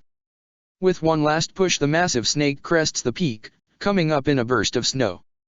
She expected that to scare the shit out of Zayden, but he doesn't even flinch. Kabuto doesn't waste any time sliding off Aida, taking a deep breath and wheezing, why does no one but me understand that snakes are not riding animals? Now that they're on the other side of the chaos there's a bloom of warmth in Sakura's chest. She did it. She actually did it. All this bluffing around Orochimaru, getting him to be in the right hideouts away from Suijutsu's tube, breaking and redirecting lines of communication between the field and the village, making under-the-table deals, it all worked. So it can work again, and it'll work even better now that she's had practice. Orochimaru was right, this really was good training. She quickly thanks Aida before dismissing him and dropping to the ground, using her wings to break her fall. Suijutsu briefly liquefies before hitting the ground, melding with the snow and spreading the force out across the expanse of white. He turns to Sakura as she gathers all the cursed chakra and pushes it back into the mark. Those fucking books better have been worth it. Sakura grins over at him and exclaims, of course they were. Those texts were pre-hidden villages, pre-warring states, I think I saw one that was pre-imperial. The history in those things, there's bound to be all sorts of information about pre-warring states. Senju. Sarmila was an element I couldn't have planned for, if she hadn't been there. Just imagine. There's a loud rumble and a sound like ice breaking on a monumental scale.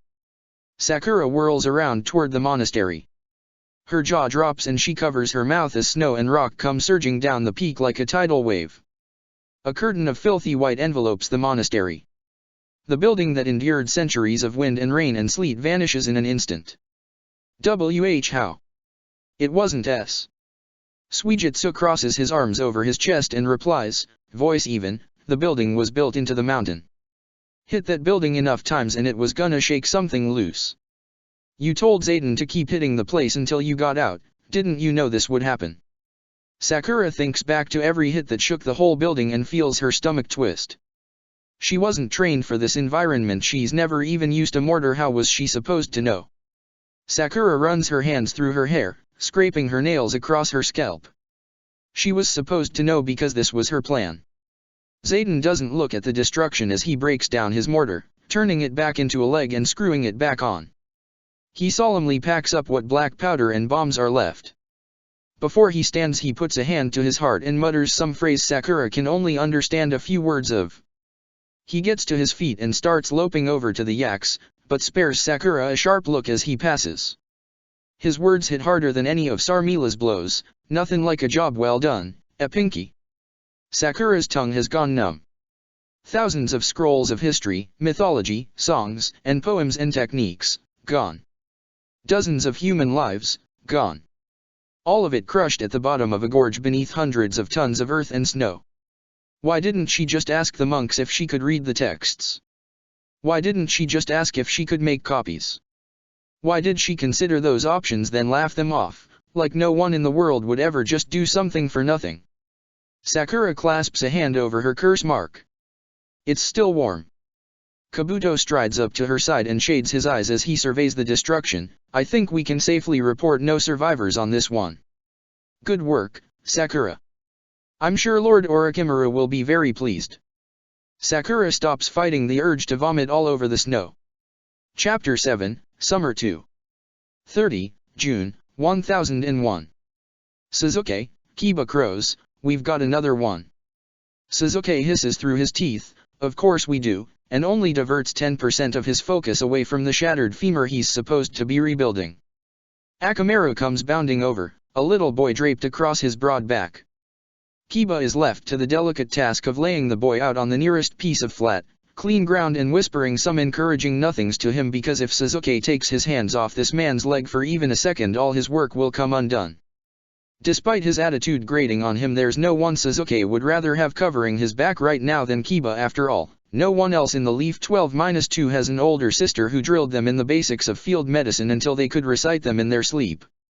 Sasuke redirects all his attention to the case in front of him. That's all the harder to do when his surgical theater is actually just 4 metal rods holding up a tarp to keep the rain off in the middle of a destroyed village, with other members of his pitifully small squad racing this way and that to clear the boulders and mud blocking roads and filling homes.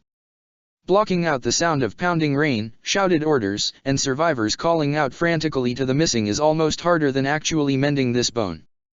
After a few more moments of hard-won focus, Sasuke exhales and pulls his hands back. He's done all he can do. He hates how often that's the note he has to leave on, not a total victory or a total failure, just an earnest attempt. He calls to Teo, "Clean this one up," and doesn't spare a glance to see how the genin medic is doing before turning on his heel to the new arrival. Kibas already removed the boy's shirt to reveal a massive bruise so purple it's nearly black. The boy's pale going on white skin is mottled with smaller contusions, and one of his pupils is larger than the other as his eyes stare blankly at the canvas ceiling. He was caught in the debris flow, Kiba explains. Everything in there ran roughshod over the poor kid and beat him to hell. He's gonna have hella internal bleeding and trauma. This a lost cause or?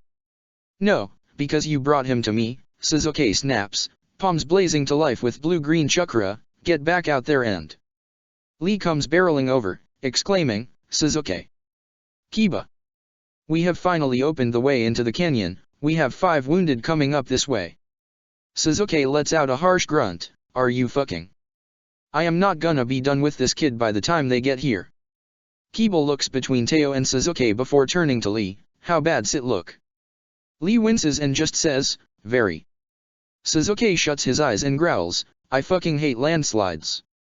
Kiba snorts, "Pretty sure everyone in this town relates." Sasuke takes a deep breath. He and Teo are the only medics in the squad thanks to a severe miscommunication over the scale of the disaster. He'd been trying to conserve chakra and pace himself, but Teo doesn't know mystical palm yet. Tsunade's working on getting more medics stationed out here on the border with hot water, but that's the future, and right now any support won't get here in time to make a difference for these people. Nothing else for it. Sasuke opens his eyes and the Sharingan blazes to life. He hears a shuddering gasp and bare feet slapping on muddy ground. He sets to work but diverts a thimbleful of attention to the source of the noise. There's a woman in her 30s, soaking wet and caked in mud from elbows to fingertips from digging out friends and family, sprinting as best she can towards the tent. The expression on her face is one of pure, unadulterated terror as her eyes stay locked on Sasuke's Sharingan. Kiba is already on it. Akamaru runs ahead and stops the woman in her tracks, tail wagging too hard and tongue lolling out of a doggy grin. The sudden appearance of a large friendly dog delays the woman long enough for Kiba to make it up to her and block Sasuke with his body. The woman starts babbling frantically in the local tongue and Kiba replies in the same language, fluent and trying very hard to be calm. Sasuke hears Teo warble out a little laugh, "So that's why he's here." The woman keeps pointing to Sasuke, insistently jabbing her finger like she's trying to make some point that Kiba's just not getting. Kiba puts his hands on her shoulders and keeps his voice even and firm. Sasuke hears the word Uchiha hop back and forth between them several dozen times. Akamaru bounces around her, laying on the big friendly dog routine incredibly thick until she finally starts petting his drenched fur. The simple act of petting Akamaru causes some of the tension to drain from her shoulders. After a few moments her speech slows down and she stops pointing at Sasuke, but her eyes never leave his for long. Eventually Kiba steps away, hopping onto Akamaru's back and racing off to sniff out more survivors. The woman watches him go, then looks back to Sasuke just in time to catch him looking at her from the corner of his eye. She freezes for a split second before whirling around and darting away like a spooked deer. Sasuke doesn't have time in the day or space in his head to wonder about what the hell that was all about. The patient is all that matters. With his Sharingan active, Sasuke works with machine-like precision and efficiency, not a movement wasted or a second lost. He stabilizes the patient, makes a long midline incision with the chakra scalpel, and opens up the abdominal cavity. The Sherry-Non picks out every source of bleeding, and Suzuki sets about controlling it with one hand and using mystical palm to cap it off with the other. Once done, he moves on to the injured organs, treating them in order of most to least severe. Suzuki is in the middle of closing the boy up when the 5 wounded Lee promised come around the corner, 3 on stretchers and the other 2 over both of Lee's shoulders. Suzuki clicks his tongue against his teeth and calls over his shoulder to Teo, "Scan the new arrivals while I handle the kid's concussion."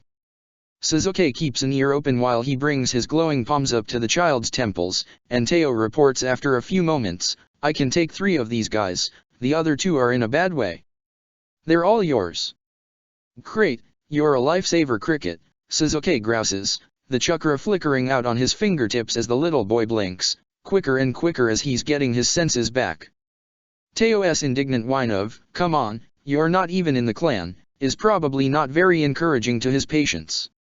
Once his vision is clear and he can focus, the little boy's eyes meet Suzuki's Sherry-Non. He lets out a piercing, ear-splitting scream.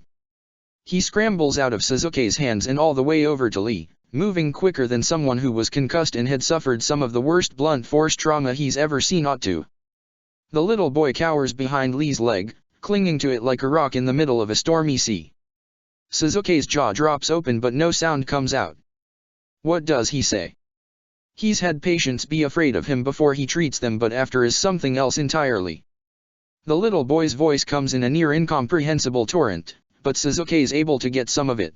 "No, no, no, no, I promise I've been good, I promise, please don't look at me, please, please, please." "Hey," Teo exclaims, coming around and kneeling down next to the boy. Hey, calm down, Suzuki's not gonna hurt you. He saved you, you were gonna die before he helped you out. What's the matter, huh? What's so scary about him?" The little boy shrinks even further behind Lee's leg, pointing at Suzuki's eyes. "The village sends the ninja with scary eyes when you're bad. If they look at you with their scary eyes, they make you go crazy or fall asleep and never wake up or..." Suzuki's heart skips a beat. "What?"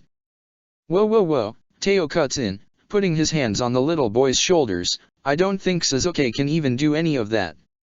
There's a pause, then Teo looks over at Suzuki. "Can you do any of that?"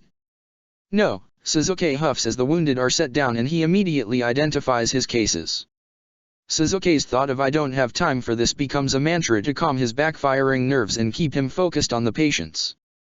There's a woman whose left side from the pelvis down has evidently been crushed, and a man covered in burns that could only have resulted from one of the town's 2 power lines going down directly into whatever body of water he was swept away in.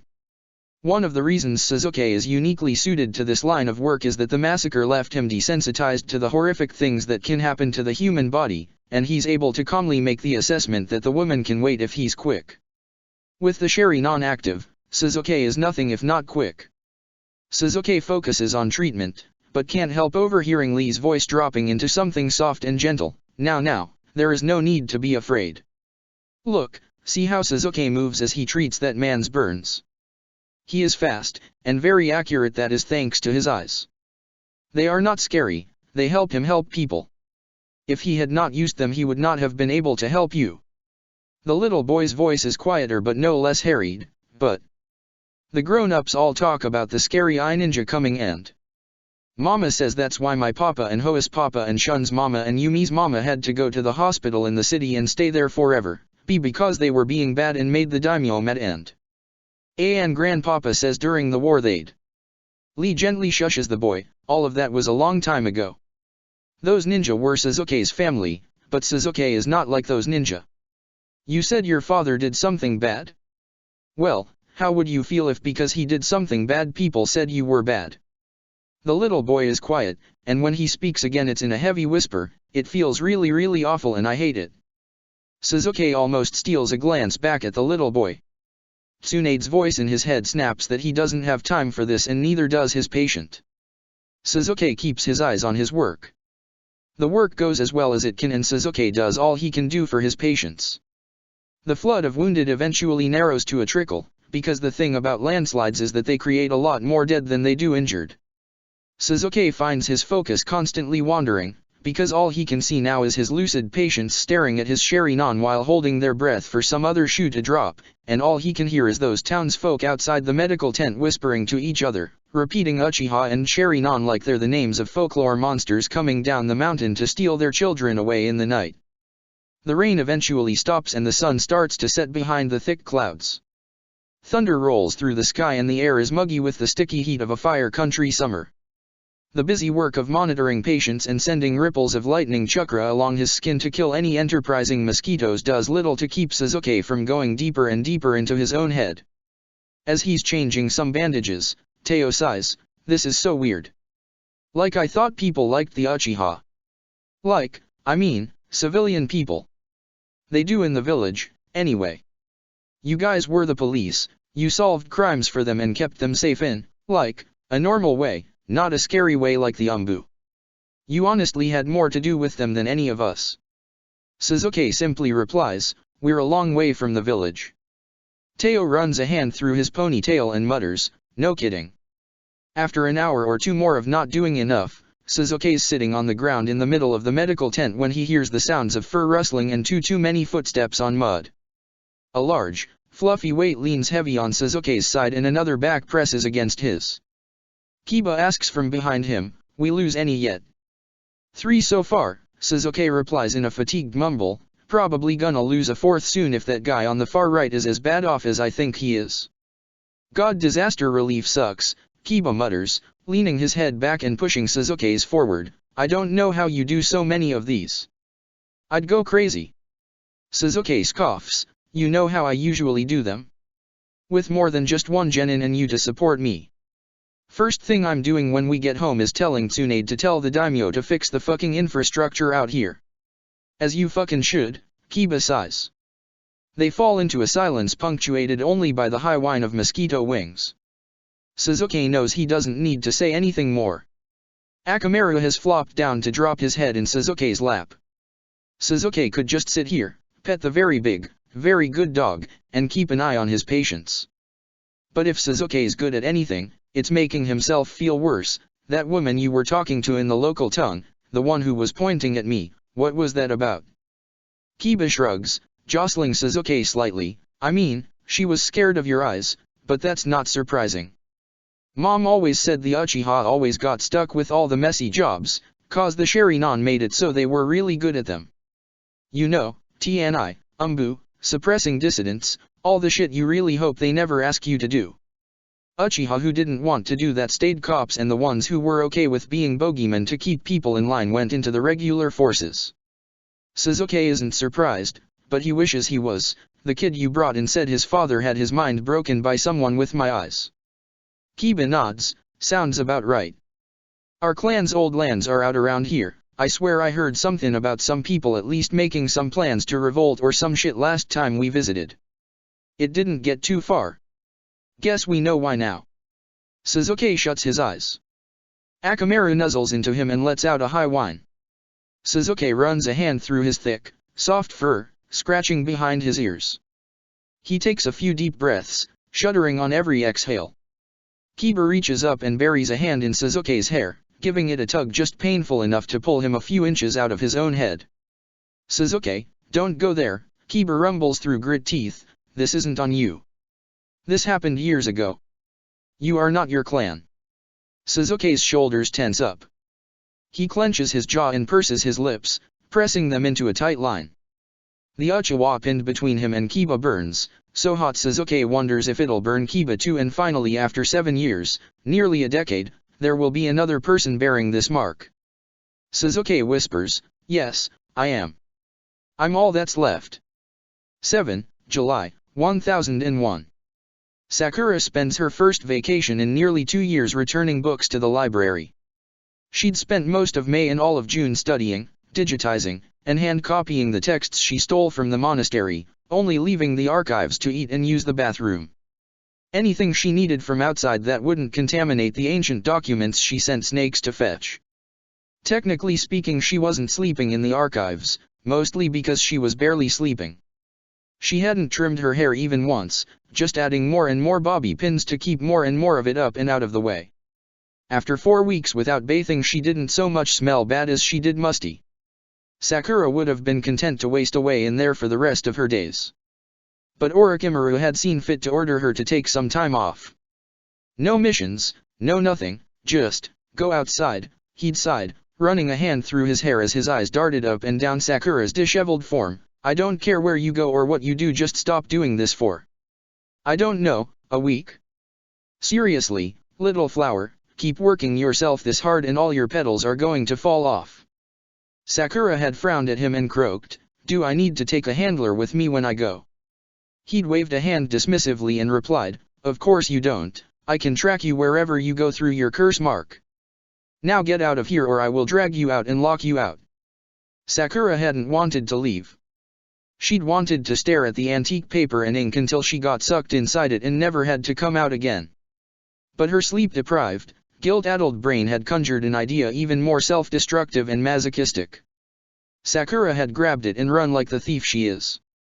And that's how Sakura found herself walking through the Leaf Village's western gate with a select few of the stolen texts and the handful of scrolls she'd had snakes steal from the village library nestled safely in her backpack. Sakura had told Orochimaru that these texts were too fragile to be handled constantly and she'd put them in the archive's secure, climate-controlled vault. He'll likely be furious with her when he discovers the truth. Good. Someone should be.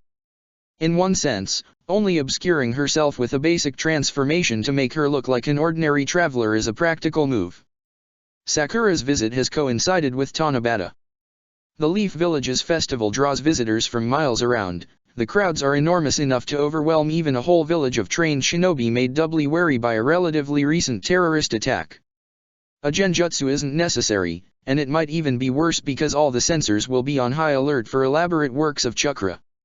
But in a larger, more honest sense, Sakura's really just hoping one of the chunin stationed on the gate will notice her ducking around the security checkpoint and stop her. Maybe they'll grab her shoulder and feel the chakra covering her. Maybe they'll break her transformation and see that it's her, a wanted criminal listed in the bingo book as a threat to be detained immediately and killed if necessary. Maybe they'll throw her in jail and she can just sit there and rot forever. So of course they don't notice her. The Leaf Village has changed in the little, subtle, but important ways you only notice when you're so familiar with a place you could navigate it blindfolded. Sakura's favorite tea shop downtown has closed its doors and the sign in the window says it's going to be an izakaya in the fall. Asuka Nara's pharmacy has moved further down the main thoroughfare where the rent is cheaper. More streets are actually paved now. They finished carving Tsunade's face into the mountain, and now she watches over the village alongside her grandfather, great-uncle, and teacher. The Nohara tailoring shop is still where it's always been, with a stall out front for the festival selling pre-made garments. Sakura can't see if her mother is manning it and she doubles her pace so she doesn't have to. The crowds thin out the closer Sakura gets to the library. With ninja fewer and farther between, Sakura is safe to throw an old standby over herself, a genjutsu that makes her seem deeply uninteresting and compelling any eyes to simply pass over her without a second glance. Ordinarily Sakura is quite good at shoving down the memories any jutsu she learned outside sound bring back. Something about walking up to the building where she'd first read about it, down the street Kurane had used as their training ground for it during the lunch hour rush, makes that so much harder. And that's the point. It shouldn't be easy, it should leave her feeling like there's a massive iron weight on her chest making her ribs creak under the strain. Sakura pushes through the doors and walks with purpose to the sections where these scrolls normally live. She slides each one back in its place on the shelves, double-checking their call numbers against their neighbors to make absolutely sure nothing's changed. Nothing has. Nothing really does in the library. Once she's returned those scrolls, she searches the building until she finds a temporarily unmanned cart of books and scrolls in the process of being reshelved. Sakura checks to see if the coast is clear before placing the antique texts on it. She tucks a bookmark with the message "Please accept this anonymous charitable donation, handle with care," into each one. She leaves as quietly as she entered. When she comes back out into the sun and fresh air, Sakura pretends to check a watch that isn't actually on her wrist. She made it into the village without incident and will probably be able to get back out again just as easily. And that was the plan, kind of, but it wasn't really the plan. What does she do now? Does she just leave? She should just leave. This is a sign, maybe, probably, but all it signifies is probably that the village needs to up its security. Before she knows it, Sakura is wandering back down the main street. She looks aimlessly around at the festival she's attended every year she could. This was going to be the third in a row she'd missed, before she'd decided to drop by. Last year she was in Sound, and the year before she'd been in the hospital following her fight in the preliminary round of the Chunin exams. She remembers looking down at these same decorations from her hospital window. She'd watched the streamers and strings of paper cranes blowing on the breeze. She'd watched people, so many she knew and so many more she didn't, hopping from festival booth to buy and win all kinds of treats. Couples had shared dango while strolling arm in arm, children had begged their parents to buy them things they didn't need, groups of friends had challenged each other to see who could do better at the festival games. Sakura had yearned to be out there with them. Now she is. And all she can do is float through the crowd like a ghost, haunting her old home. Before Sakura's thoughts can grow any darker, she's knocked off her feet and right onto her ass. The sudden impact breaks her concentration on the genjutsu that had been cloaking her. That's the thing about a jutsu that makes people ignore you. They ignore you. And if you ignore them right back, there's no one to make sure you don't all crash into each other. Sakura can hear a few people gasping, some asking if she's alright, and she's content to ignore them all and make her own way back up before someone reaches down to her. The hand being offered is masculine, smooth-palmed, and crowned at the wrist by a bracelet made from polished blue-black stones. Sakura knows exactly who's offering to help her up before he asks, "You alright?" She follows the line of the arm to a yukata sleeve that used to belong to her father but has been altered to fit a shorter, slighter body. Her eyes sweep along the curve of his shoulder, up the column of his neck, over his lips, and right into the charcoal gray eyes of Sasuke Uchiha. His brow furrows, he repeats his question, but Sakura can only stare at him. The soft edges to Sasuke's face as she remembers it are in the process of being chiseled into something sharp, noble, and mature. She catches glimpses of his arms, his shoulders, his chest beneath the yukata, and she can see lean muscle making its presence known. Every urge puberty planted in her mind that she's been shoving down, that haven't been hard to shove down because the only person in Sound she would even consider experimenting with is trapped in a glass tube most days, comes stampeding up in a rush so powerful it's paralyzing. Good God, Sasuke has gone right past handsome into fucking hot. But her eyes drop to the palm of his hand. It's so smooth. She remembers Sasuke's hands being covered in calluses, little nicks from kunao, shuriken, and all other sorts of blades, burns from lightning and fire. But healing chakra has smoothed all of that over. He's been keeping up with it. He hasn't given up. He's been learning at Tsunade's side and helping people, and a fierce pride in the brooding, angry, wound-tight boy she'd first fallen in love with bubbles up only to tangle in a knot when Sakura remembers how she's been spending these last 2 years and how did she ever think she could do this mission and just come home like nothing happened. How will this Sasuke take her as she's become And suddenly Sakura is on her feet and sprinting away from Sasuke as fast as her legs can carry her. She thinks she hears him calling after her, but that's wishful thinking. Sasuke wouldn't care about some random traveler. Sasuke wouldn't care about her. Sasuke wouldn't care. Period. That's a filthy lie, but it's shouting louder than the truth, and that's all Sakura needs. She runs and runs and runs until she's at the foot of the Shrine of Six Paths. The shrine is surrounded by a massive, lush bamboo grove. It's the heart of the festival, where people go to leave their wishes, sample the best of the food stalls, and climb the shrine's imposing staircase to find the perfect spot to watch the fireworks. Sakura still remembers snippets of her very first Tanabata, when her father was still around. He'd put her on his shoulders so she could tie her tanzaku to the higher branches and get the best view of the festival. Sakura scrambles to the bamboo grove, going past the tree line and into the depths. She drops her transformation. She doesn't even have the presence of mind to conceal her scent from the panda bears that roam the grove. All she can do is stumble to a stop and wrap her arms around herself as she sobs through her teeth. She's a coward. She's a fucking coward. None of this guilt is worth a damn thing if she's too scared to face the consequences of her actions. Why couldn't she have just let some guard at the village gate catch her? They'd throw her in jail and she'd be having an awkward conversation with Danzo right now instead of standing in a bamboo grove and feeling like her heart is going to tear in two because she'd just gotten a glimpse at Sasuke, and suddenly she's seized with panic as she realizes who she didn't see at his side. Where was Naruto? Was he at Chunin now? Was he on a mission? Did something happen to him? No, she forfeited the right to worry about bad things happening when she wasn't there to do something about them. You shouldn't be here. It takes Sakura longer than she'd like to admit to place the voice. Once she does, she turns to see a familiar Umbu tiger mask under a cloak that cannot be comfortable in the sticky heat of a fire country July. Sai is standing 3 feet away, deeper in the grove. With the bamboo between them, it feels like Sakura's looking at him through the bars of a cage. He continues, "This is an unnecessary risk to your cover. Why are you here?" Sakura swallows hard. "Have you been getting my reports?" He inclines his head in the shallowest of nods. Sakura looks away. "Then you already know why." Sai is quiet for a few moments before bluntly remarking, "No, I don't. You haven't assassinated Orochimaru, therefore your mission isn't complete. Therefore, you have no reason to be coming back to the village." Sakura whips her head around to shoot him an incredulous look and sputters, I told why. Dozens of people are dead because of me, and I fail to see the problem. Sai cuts in, "These deaths were a result of actions done in service to the mission, were they not?"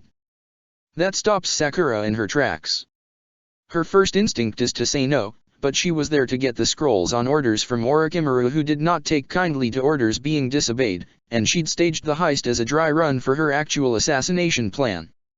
One of the many reasons she'd been researching wood style is because democratizing the style could make defeating Orochimaru that much easier. She was only able to research it because one of her rewards for passing the trials of Ryokai Cave was unfettered access to the archives, and those were trials she'd passed to get closer to her target and gain more tools in her arsenal for the fight against him. So Sakura replies, Yeah, but... Sai's voice hits her like a cudgel, "Then there is no problem." Sakura runs a hand through her hair, stammering, But you don't get it, it's more complicated than that, No, it isn't." Sakura chokes on her own tangled emotions and can only stare, open-mouthed, at Sai. His mask's black lenses meet her gaze, empty as the summer sky. "You are making it complicated," Sai continues. "You may be working for Root, but you clearly don't understand our mission. Think of what Roots do. They work below the surface to sustain, to support, to perpetuate, and to defend the plant. We work in the dark so that they," he gestures towards the edge of the bamboo grove, "can live in the light." Sakura's words drop from her mouth like raindrops into the ocean, "But the monks. They didn't need to die. I'm a bad person." Sai's voice is as flat and cold as the blade of a knife. "The only thing that makes you a bad person is whether or not you decide to abandon your mission. If you choose to let someone like Orochimaru live to see his next attack on the Leaf Village, then you are a bad person who deserves punishment. Right now you are not. It isn't wrong. And that's the most disturbing thing about it. It would be so easy to just believe that. Sakura's already been living underground in the dark for this long. She could be one root among many, crawling deeper and deeper down to support, to sustain, to defend the plant. But seriously, little flower, keep working yourself this hard and all your petals are going to fall off. A sakura is a flower. A tsubaki, a suizen, those are flowers. Flowers are responsible for more than just keeping this plant alive. Flowers attract bees and birds that carry their pollen to other plants. Flowers create fruit. Fruit feeds animals and people, and they spread the seeds so that more plants can grow.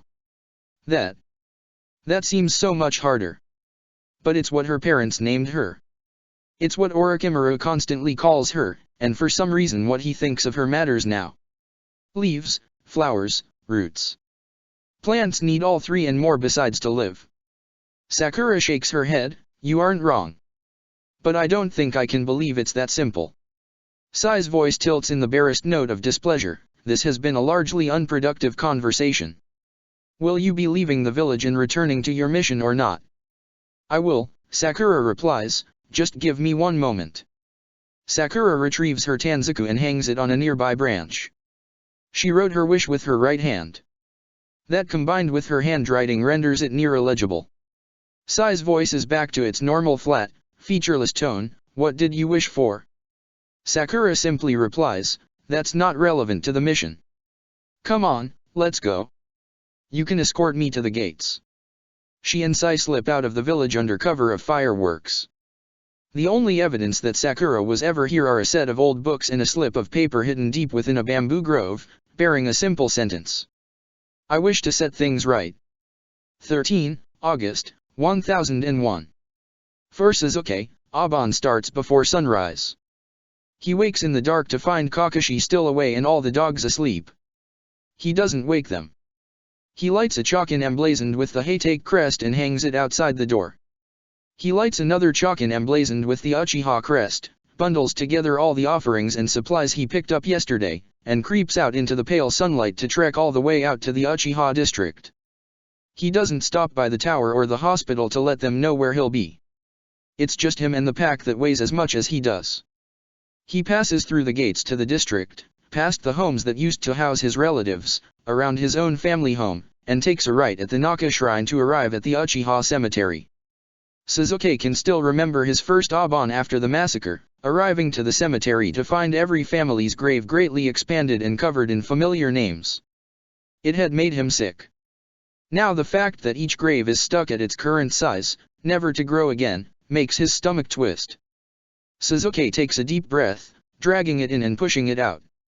He heads over to the Naka River and fills a bucket with water before setting to work. Sasuke takes his time to combat the feeling of being a worker on an assembly line, repeating the same rote task over and over. He lights a lantern. He joins his hands in prayer and says a few words to the deceased. He washes the grave with water from the Naka River. He places offerings of food and flowers. He lights a candle and offers incense.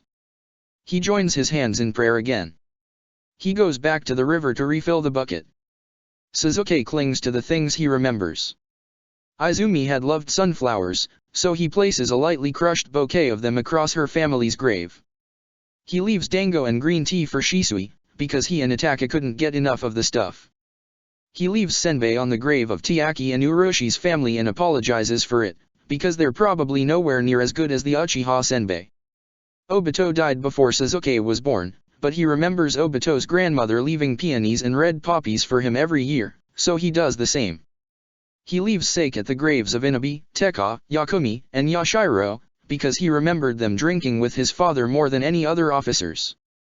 On so many more graves Sasuke just leaves chrysanthemums and rice. An 8-year-old boy can't possibly know every member of his massive clan. And now he never will.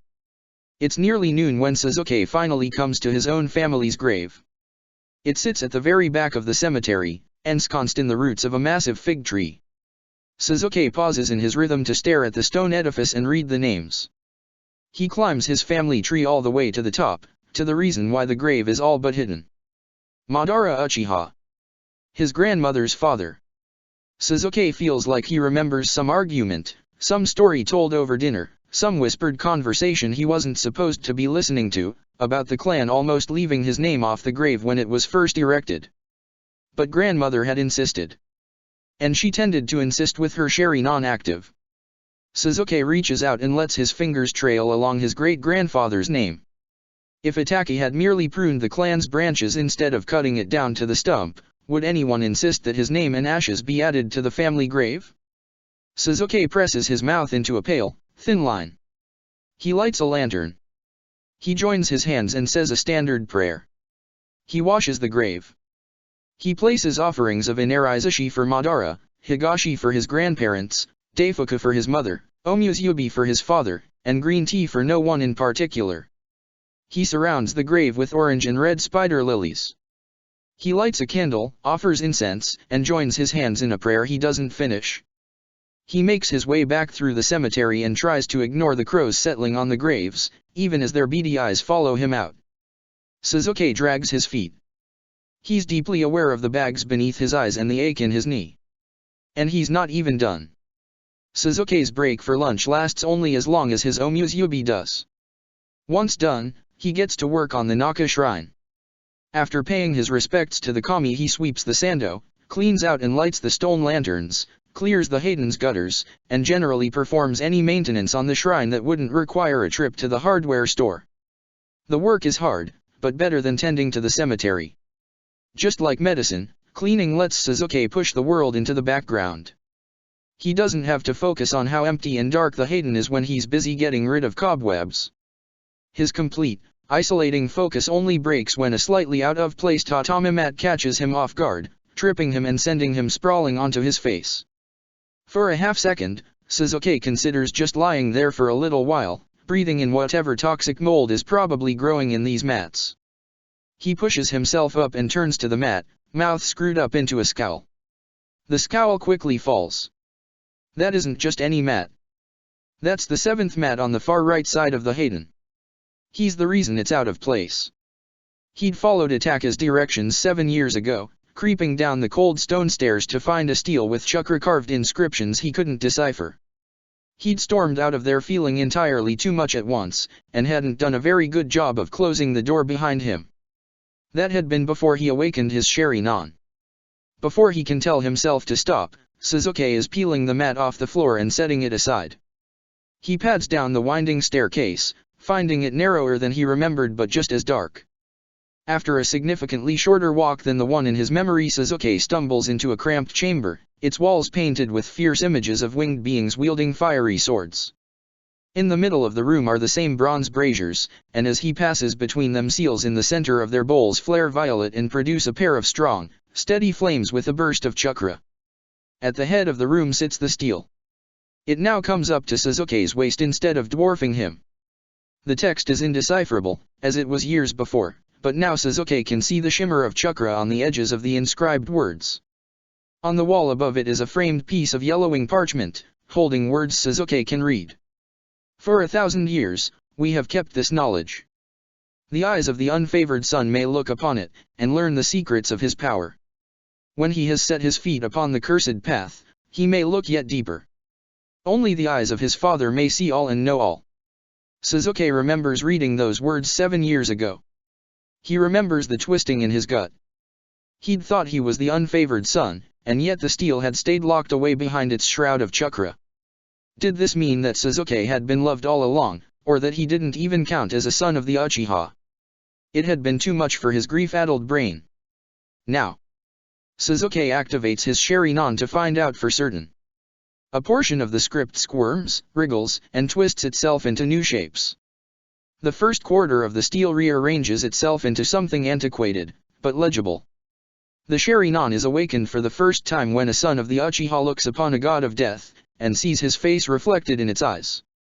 But it is only mastered when he becomes that god, and one whom he dearly loves looks into his eyes, and sees their death there.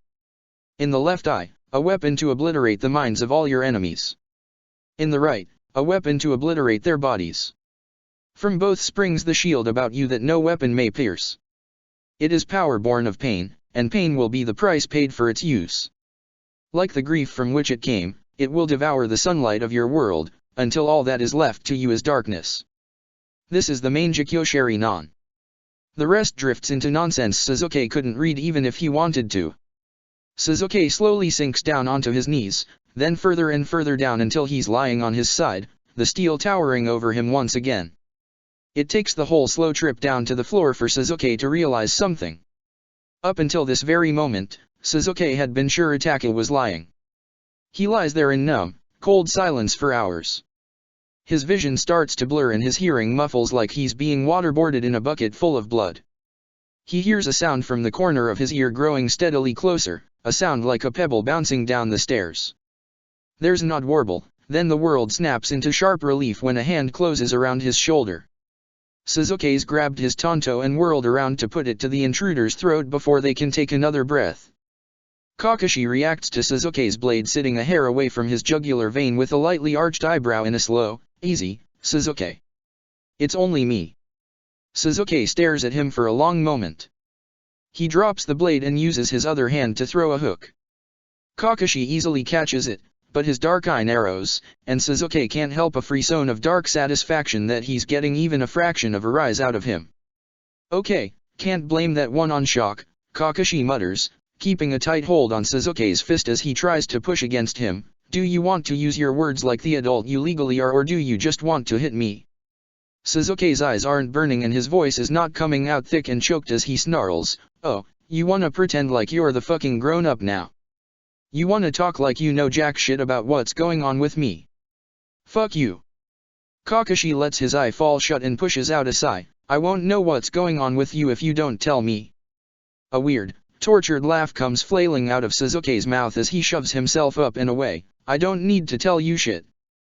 The answers are all right there. Suzuki flings an accusing hand towards the steel. Go ahead, read it. You've got the Sharingan, you can. Kakashi's eye darts between him and the steel before he slowly lifts his headband. His Sharingan runs up and down along the text, eyes growing wider with every letter. After a moment, he breathes, good God. Suzuki throws his arms out wide as he shouts, right. Exactly. Hell, you can probably read more than I can. You saw what it said, you get the Mangekyo by killing someone you love. Wanna finally tell me how you got that eye, sensei? Kakashi's eyes whip to his, burning with barely contained fury as he snarls, Suzuki, you are out of line. You need to calm down right now, or... Suzuki feels a jolt right to his heart, and finds the filter between it and his mouth broken as he screams, shut up. Shut the fuck up. Don't tell me what to do, you're not my fucking father. Kakashi's expression flips in an instant, eyes going wide and tension draining from his shoulders. I what? Suzuki shuts his eyes and presses his hands hard against them, the stars on the inside of his eyelids all bloody red. You're not even an Uchiha, you're barely even here. You're just off running after Sakura and I'm just stuck here by my fucking self getting raked across the fucking coals by your clan and all the others for existing, and now I know why. It's not just Madara, it's not just Itachi, it's every fucking one of us. I've been up since dawn tending their graves, but how many were put there by their own family? How many of the blind old people in the clan only went blind because they stabbed their cousin while on a mission in the back country? Kakashi takes a step toward him, Suzuki. Suzuki buries his hands in his hair, nails scraping at his scalp, and I know for a fact people did. Itachi wasn't the first one. Did you know how much wet work we got stuck with? How we got sent out to break people's minds so often that we're monsters to the people outside the village? What happened to you, to Sakura? It's happened before, and with Itachi out there it'll happen again. And how do you trust a clan that does this? That has to do this to get the kind of power to. Is this it? Is this really the only way I'll be able to match him, by killing Naruto or Sakura? Did he? Is that his real game? Don't kill me but break me by forcing me to do this. Suzuki. Suzuki is pacing manic circles around the chamber, and there's no one I can even talk to about. Who the fuck would I talk to? Tsunade's always running off to fix something or hear some grievance, and her clan has hated mine for generations. Shizen, my friends. None of them get it, none of them can get it or ever will get it. Sakura can't get it, and it's not like it fucking matters if she would, she left. Maybe Naruto would, but he left too, and you. I don't even know, I've never seen your face and you're never here, and Itachi took fucking everyone else who. I'm so fucking. I'm just.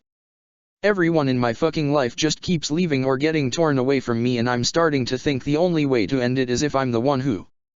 Strong arms wrap tight around him. Suzuki goes boneless in the embrace and Kakashi crumples to his knees right along with him, not letting go or loosening his grip for even a moment. He's pressed so close he can feel Kakashi's breath hitch and his heart beating like a hare on the run.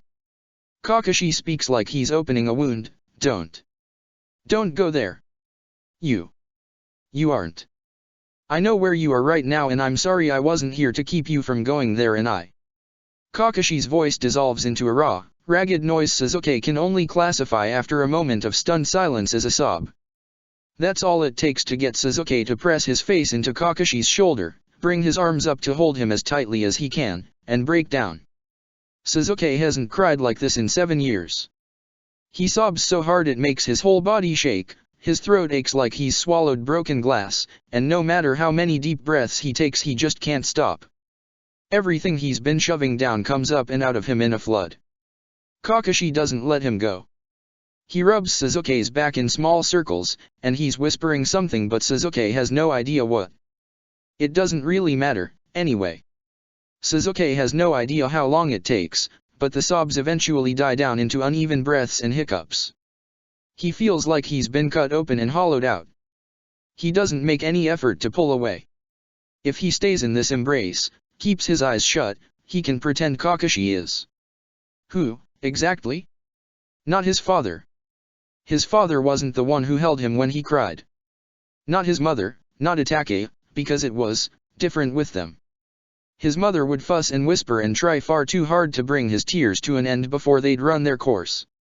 The few times Itachi had been there, he'd been all but paralyzed, just letting Sasuke cling and staring down at him with eyes wide in. Maybe it was shock, maybe it was fear, Sasuke doesn't know anymore. Sasuke feels the light scratch of the flak jacket against his cheek, the subtle but unmistakable strength in Kakashi's arms, the sound of breath muffled by a mask, and more than anything he feels safe. Sasuke has never been very good at pretending, so he stops trying. Kakashi's voice is hoarse and soft when he finally speaks again. I know I'm not your father. I'm not Itachi. I'm not an Uchiha, and I can barely call myself your sensei after how I've failed you. You, me. I think we're too alike for our own good, sometimes. But Kakashi brings his hands up to Sasuke's shoulders and pulls him off so he can look him in the eye. His mask is damp with tears. Sasuke almost wants to laugh, but he doesn't think he can without it turning into another sob. We're all that's left, Sasuke, Kakashi murmurs, squeezing his shoulders. If we can't stick together, if we can't look after each other, then there really isn't any hope for us. But there still is. I see you, Sasuke. I know you're trying, and I'm the one letting you down. I'm your sensei, but I should be learning from your example. Sasuke's eyes slowly widen. What? Kakashi's eye crinkles at the corner. 2 years ago, your only reason for being around people is because they were means to an end. Now, remember what I told you, after the exams? A ninja's worth isn't measured in how many lives they take, but how many they save. Sasuke, you're a medic. Saving lives is what you do. You're getting stronger every day, not by locking people out but by letting them in. And that's a skill I still struggle with. So, Sasuke, will you teach me? Sasuke holds his gaze and his breath. After a long moment, he finally replies, only if you actually stick around to learn. And no being late, or I'll send the dogs after you. Kakashi laughs, at least it's not Katsuyu. You know how I feel about slugs. Kakashi helps him to his feet and they hobble out of the chamber together. The sun is resting on the horizon, painting the sky in vibrant oranges and rich pinks. It's still Aban, so Kakashi comes with Sasuke down to the river and helps him light yet more lanterns. Kakashi sets one on the water, watching it float downstream, as he says, so you were wondering how I got this eye. Sasuke tenses, remembering the venom he spat at Kakashi just minutes before. You don't have to. Kakashi sends another lantern down the river and cuts in. No, this conversation was always coming. It should happen today, I think. Kakashi stands up and puts his hands in his pockets, staring off toward the setting sun. When I was your age, I had an Uchiha on my team. Obito Uchiha. He and I got along like cats and dogs, but on our last mission together, our teammate was kidnapped. I put the mission first, but Obito said I was worse than trash for abandoning a friend, and put her first. Sasuke's breath catches in his throat. When I came around to help, I lost my eye, Kakashi continues. Obito's Sharingan awoke right then. He used it to protect me. We freed our teammate, but while trying to escape I got hit on my blind side, and Obito took a blow that should have killed me. As he lay there on death's door, he gave me his eye. He said it was a gift. It helped us escape. Kakashi drops back into a crouch at Sasuke's side, lighting another lantern. Obito was an Uchiha, as much as you, Itachi, your father, or anyone else who lived in this compound. When I read that tablet, I could only imagine what he'd think. And he turns to flash Sasuke another smile that reaches his mismatched eyes. I think he'd call it all bullshit. Sasuke opens his mouth, but all that comes out is a choked syllable, and he has no idea what word it was supposed to be. Kakashi finally pulls his headband down to cover Obito's eye. Right now, you are your clan. But I don't think that means what you think it does. If Obito got to decide what his Sharingan was for, what to do with it, then you get to decide what to do with yours. And you get to decide what the Uchiha clan will become. He leans on Kakashi, who puts his arm around Sasuke's shoulders. They watch the Naka River carry the souls of his clan further and further away, all the way to the ocean. Chapter 8, Autumn 2. 5, September, 1001. When Yugo wakes, it's in a cold, dark, cramped box made from iron bars. He can't see anything, but he feels the frantic, running heartbeat of life buzzing around him in humanoid shapes. His eyes snap open wide. He's surrounded by people in the dark in a tiny cage, and he needs to get out and no, calm down, breathe, this happens all the time, please don't make another scene, please don't kill more people, get out and run and kill everyone in my way and finally see the sun again and breathe the air and run wild and hunt and kill and eat and please, just once, just one day, can I go just one day without doing this? And Yugo is on his feet, roaring as his forearms thicken and his nails grow out into claws and he's slashing at the bars. They hit the metal and kick up sparks and he can see the masked faces of Sound Jonin as they back away from the cage. They shout curses and life is pushed out of them as they mold chakra, bring it up to their fingers and start forming hand signs. One of them sends a lancing bolt of lightning into the cage, but Yugo catches it on his forearm, his stony hide grounding the electricity. His arm stretches and thins and shoots through the bars as a spike that pierces the Jonin's throat. Yugo retracts his arm and morphs it back into a bulky claw. He grabs the bars of his cage and starts rattling them, pulling them in until they start to bend. The Jonin start to gather lightning around their hands, lighting them up in bright blue. He grins. Stupid creatures, showing exactly where they are, and now he can pull open the cage and tear them all apart and eat their insides and... A door opens at the head of the room, light flooding in. Stop it. With the light comes a wave of calm. It hits Yugo and the voice of the animal, the predator, recedes. He's still transformed, still absolutely full of too much life, but at least now he can think. The Jonin blink a few times before letting their chakra dissipate into the air and dropping their hands to their sides. They all turn to the door. If the voice didn't give her away, this genjutsu would have. Sakura is standing in the doorway, eyes wide, jaw clenched, one hand forming half of the tiger seal while the other is holding a bento. She shoots the Jonin a venomous glare and snaps, if he starts acting out, come to me, don't take it into your own hands. If you do, I'll know. Now get out. Despite being easily a decade older than her, each and every one of the Jonin stammer their apologies and shuffle out of the room like chastised children. Once they're gone, Sakura lets out a sigh of relief and walks the rest of the way into the room. She stops in front of the cage and opens the bento. In it are several onigiri, a few slices of cooked steak, some pickled vegetables and umbashi. She hands him the bento and a pair of chopsticks through the bend he created in the bars. This is supposed to be my lunch, but what Orochimaru doesn't know won't hurt him. Eat up. For a moment, Yugo just takes a few deep breaths. He pushes out chakra on the exhale, the life infecting him going with it, and his arms reverting back to their natural state. He settles down on the floor of his cage, sitting cross-legged with the bento on his lap. As he starts eating, Sakura heads back to the door, shutting it. It's dark again, but not for long. Sakura flips a light switch just next to the door. Harsh fluorescents flicker to life, their buzz deafening in the silence. The room they're in is carved from featureless stone, with the door Sakura came through in front of him and a large metal gate at the back of the room. Beyond the gate is a slope leading up into darkness. When Sakura comes back to sit on her knees in front of him, Yugo asks, "Where am I now?"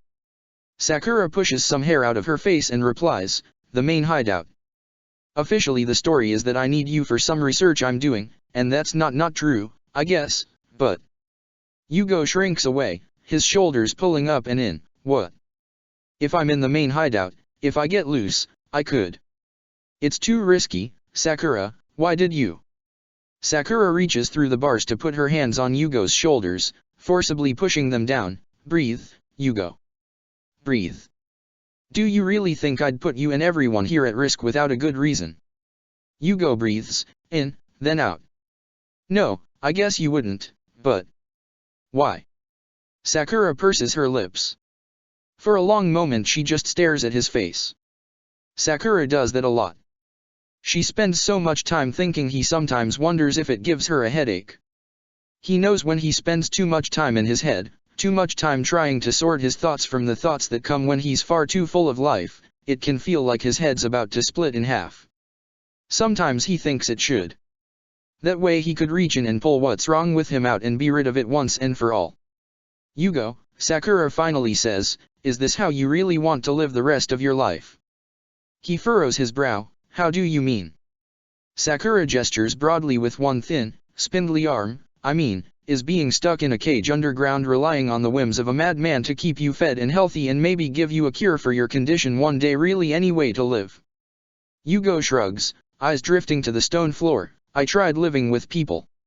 It didn't work. Nobody up there even said they'd try to help me. Down here, at least. Maybe Orochimaru won't ever cure me. But at least I'm not the only freak. Sakura's voice cracks as she cuts in, Yugo, you aren't a freak. You're sick, and that no one's even tried to help you find a cure or a treatment before Orochimaru isn't your fault, it's theirs. And it isn't fair, it isn't right that they forced you to rely on someone like Orochimaru who's just stripping you for parts, the things he does to people, to children. You deserve better than this.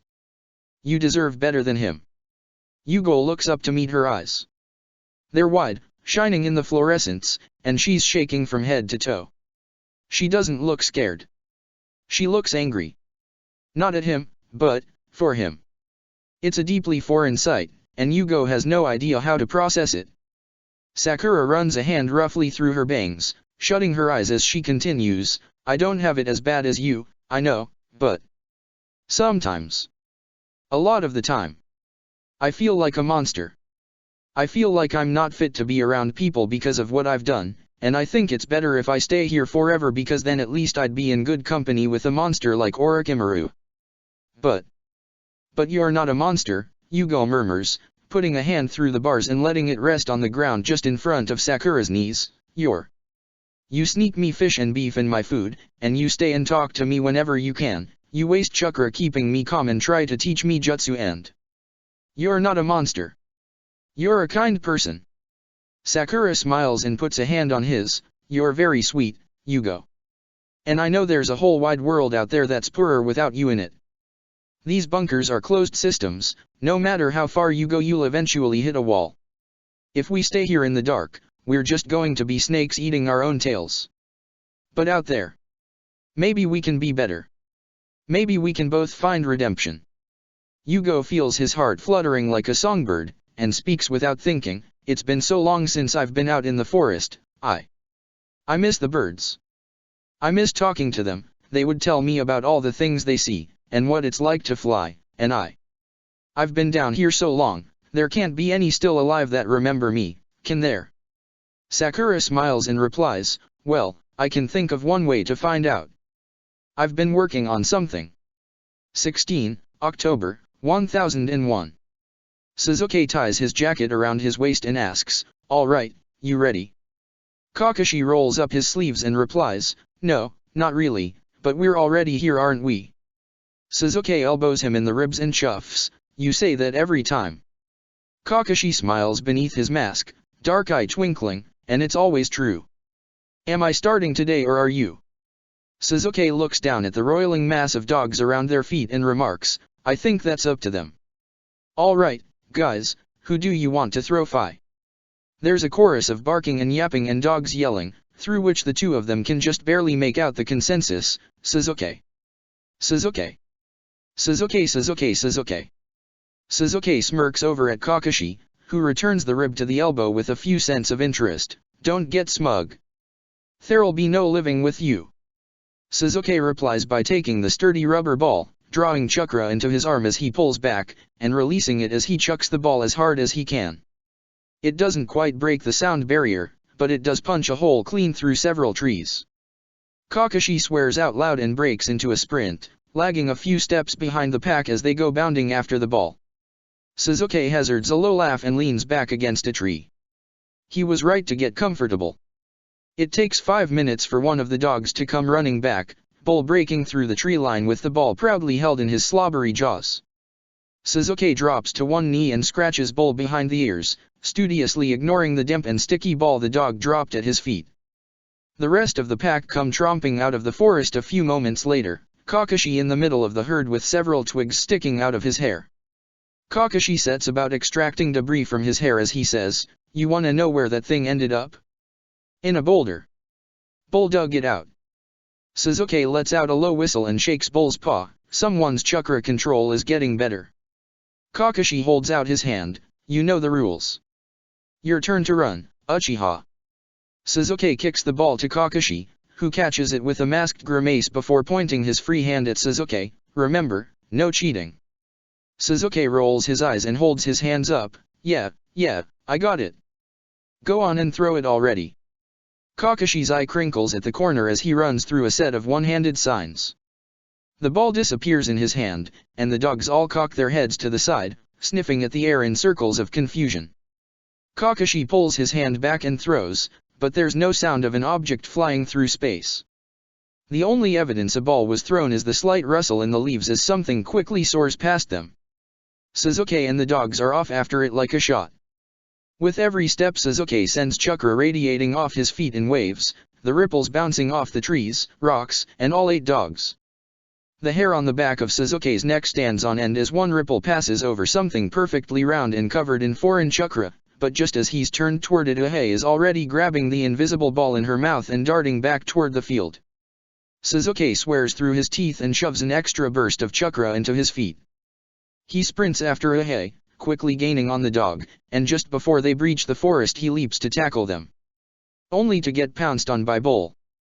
The two of them go rolling out of the forest, Suzuki pushing Bull off him just in time to see Uhei drop the ball at Kakashi's feet, the genjutsu dropping with it. Kakashi scratches her under the chin and croons, "Who's a good girl?" Uhei wags her tail with her whole body and chirps, "Me. It's me. I'm a good girl." "Yes you are," he laughs. "How do you find it?" Uhei hops to her feet and replies, "It was easy. Suzuki was using waves of chakra from his feet to look, so I did what you guys do and I stole the technique." Kakashi doubles over laughing and Suzuki squawks, "Copying. We copy things. Give me the damn ball." After taking a few deep breaths to recover, Kakashi tosses the ball to Suzuki. "Don't just pull the same trick twice now." Suzuki's smirk is back in place as he replies, "Oh, you're definitely not getting off that easy," before throwing the ball as hard as he can straight up. It's a race to see who can get higher faster, with dogs jumping off each other's heads and Kakashi using some borrowed wind-style techniques to leap past them. Everyone scrambles in the air to catch the ball, and if they can't catch it they kick it out of reach of the others. Everyone but Pakun. Pakun waits patiently, sitting on his haunches and watching the madness play out in the air. He waits until a mistimed kick from Shiba sends the ball flying out and away from the tangle that Kakashi and the pack have become. Gravity takes over. The pack plummets straight down while the ball goes sailing away. Pakun trots along the ball's trajectory, leaping only a foot in the air to catch it seconds before it hits the ground. Pakun strolls back over to Suzuki as Kakashi extricates himself from the pile of dogs, depositing it at his feet with a simple, "Smart move, kid." Suzuki rubs one of Pakun's soft ears and replies, "Same to you." Kakashi storms up and swipes the ball out of Suzuki's hand. "You are gonna pay for that." And on it goes, the ball bouncing back and forth between the dogs while Suzuki and Kakashi never quite manage to lay hands on it. Kakashi gets close one time, but the second he touched it the ball burst into a dozen tiny katsuyus, so it didn't count. The game of fetch lasts until the sun hangs low in the sky, and Pakun has to remind the two of them of their dinner appointment with Tsunade all the way on the other side of town. The two arrive to Ichiraku covered in sweat, surrounded by dogs, and 15 minutes late. While Shizun frets over Suzuki's minor bruises and cuts, Tsunade just arches a brow and snorts, "Considering last time you were both a half hour late I can only consider this an improvement." Kakashi gives an exhausted attempt at a mock courtly bow, "We aim to please, milady." The 4 humans and 8 dogs duck underneath the Norin and Tuka can only sigh, "Kakashi." I know, no pets," Kakashi replies, "but technically there are health codes. Toki cuts him off, jabbing a ladle in his face. They wait outside. Tsunade gives Kakashi an incredibly professional and appropriate slap upside the head. Don't make me collect the fine from him directly, Kakashi. Kakashi heaves a sigh and turns to give the dogs the bad news. From the corner of his eye Sasuke can see Ayame already gathering up the day's pork scraps in an extra-large dish. She throws a wink over her shoulder at him before scooting out the back. In a few minutes more, the dogs are happily tucking into the scraps outside the ramen stand while the humans await their dinner at the bar. So remind me again how playing fetch is training. Tsunade wonders, leaning a cheek on her hand and raising an amused eyebrow at Sasuke and Kakashi. Certainly, Kakashi replies, as soon as you explain how having Sasuke do your paperwork and babysit your pig is training. It's a primer on the drudgery and busy work of being an adult, Tsunade easily counters, and besides, learning to forge my signature without the Sharingan is great practice for ninja work. Back me up on this, Shizune. Shizune just turns to Sasuke and asks, so, I know I'll be reading the report soon, but how did your mission out near Wave go? Sasuke continues the trend of sandbagging his mentors by replying, pretty well, all things considered. Turns out pirates can be pretty open to negotiation when you stop their ship with one hand. Tsunade chuckles and reaches around to give him a playful shove, and you said that technique was pointless. Sasuke shrugs, I've said a lot of things. That earned us enough time to visit the island and say hello to some old friends, Kakashi adds. They were hoping to see the whole team, of course, but we're better than nothing. Shizune perks up, oh, that's right, your first ever A rank was out there. Goodness, how long ago would that have been? 3 years in spring, Sasuke answers, breaking his chopsticks apart. Those poor people have had to suffer with a bridge named after Naruto for 3 years. Kakashi shoots him a lukewarm glare. Come on now, don't start when he's not even here to defend himself. Sasuke points a chopstick at him and shoots back, I almost died on that bridge. That thing should be named after me. You saw, they couldn't wash the blood all the way out where I'd gone down. The conversation melts into a comfortable rhythm. Once the ramen comes, Sasuke takes advantage of it to fill his mouth with noodles and reply only in nods and hums. He settles back and watches as Tsunade and Kakashi trade jabs, Shizune frets and soothes, Toki and Ayame hop in and out, and the dogs sneak under the bar to lie down near the space heaters. Sasuke shuts his eyes and, for just a moment, lets himself bask in the warmth. 21 November, 1001. Orochimaru takes a long pull from the sake bottle and drums his fingers on the stainless steel tabletop. His eyes scan the complete and total mess he's made of this lab, with papers strewn across the tabletops, whiteboards filled with script that he's losing the ability to read despite having written it, monitors playing loops of footage ad infinitum, and the microfiche reader sitting in the corner because he might need to use it eventually.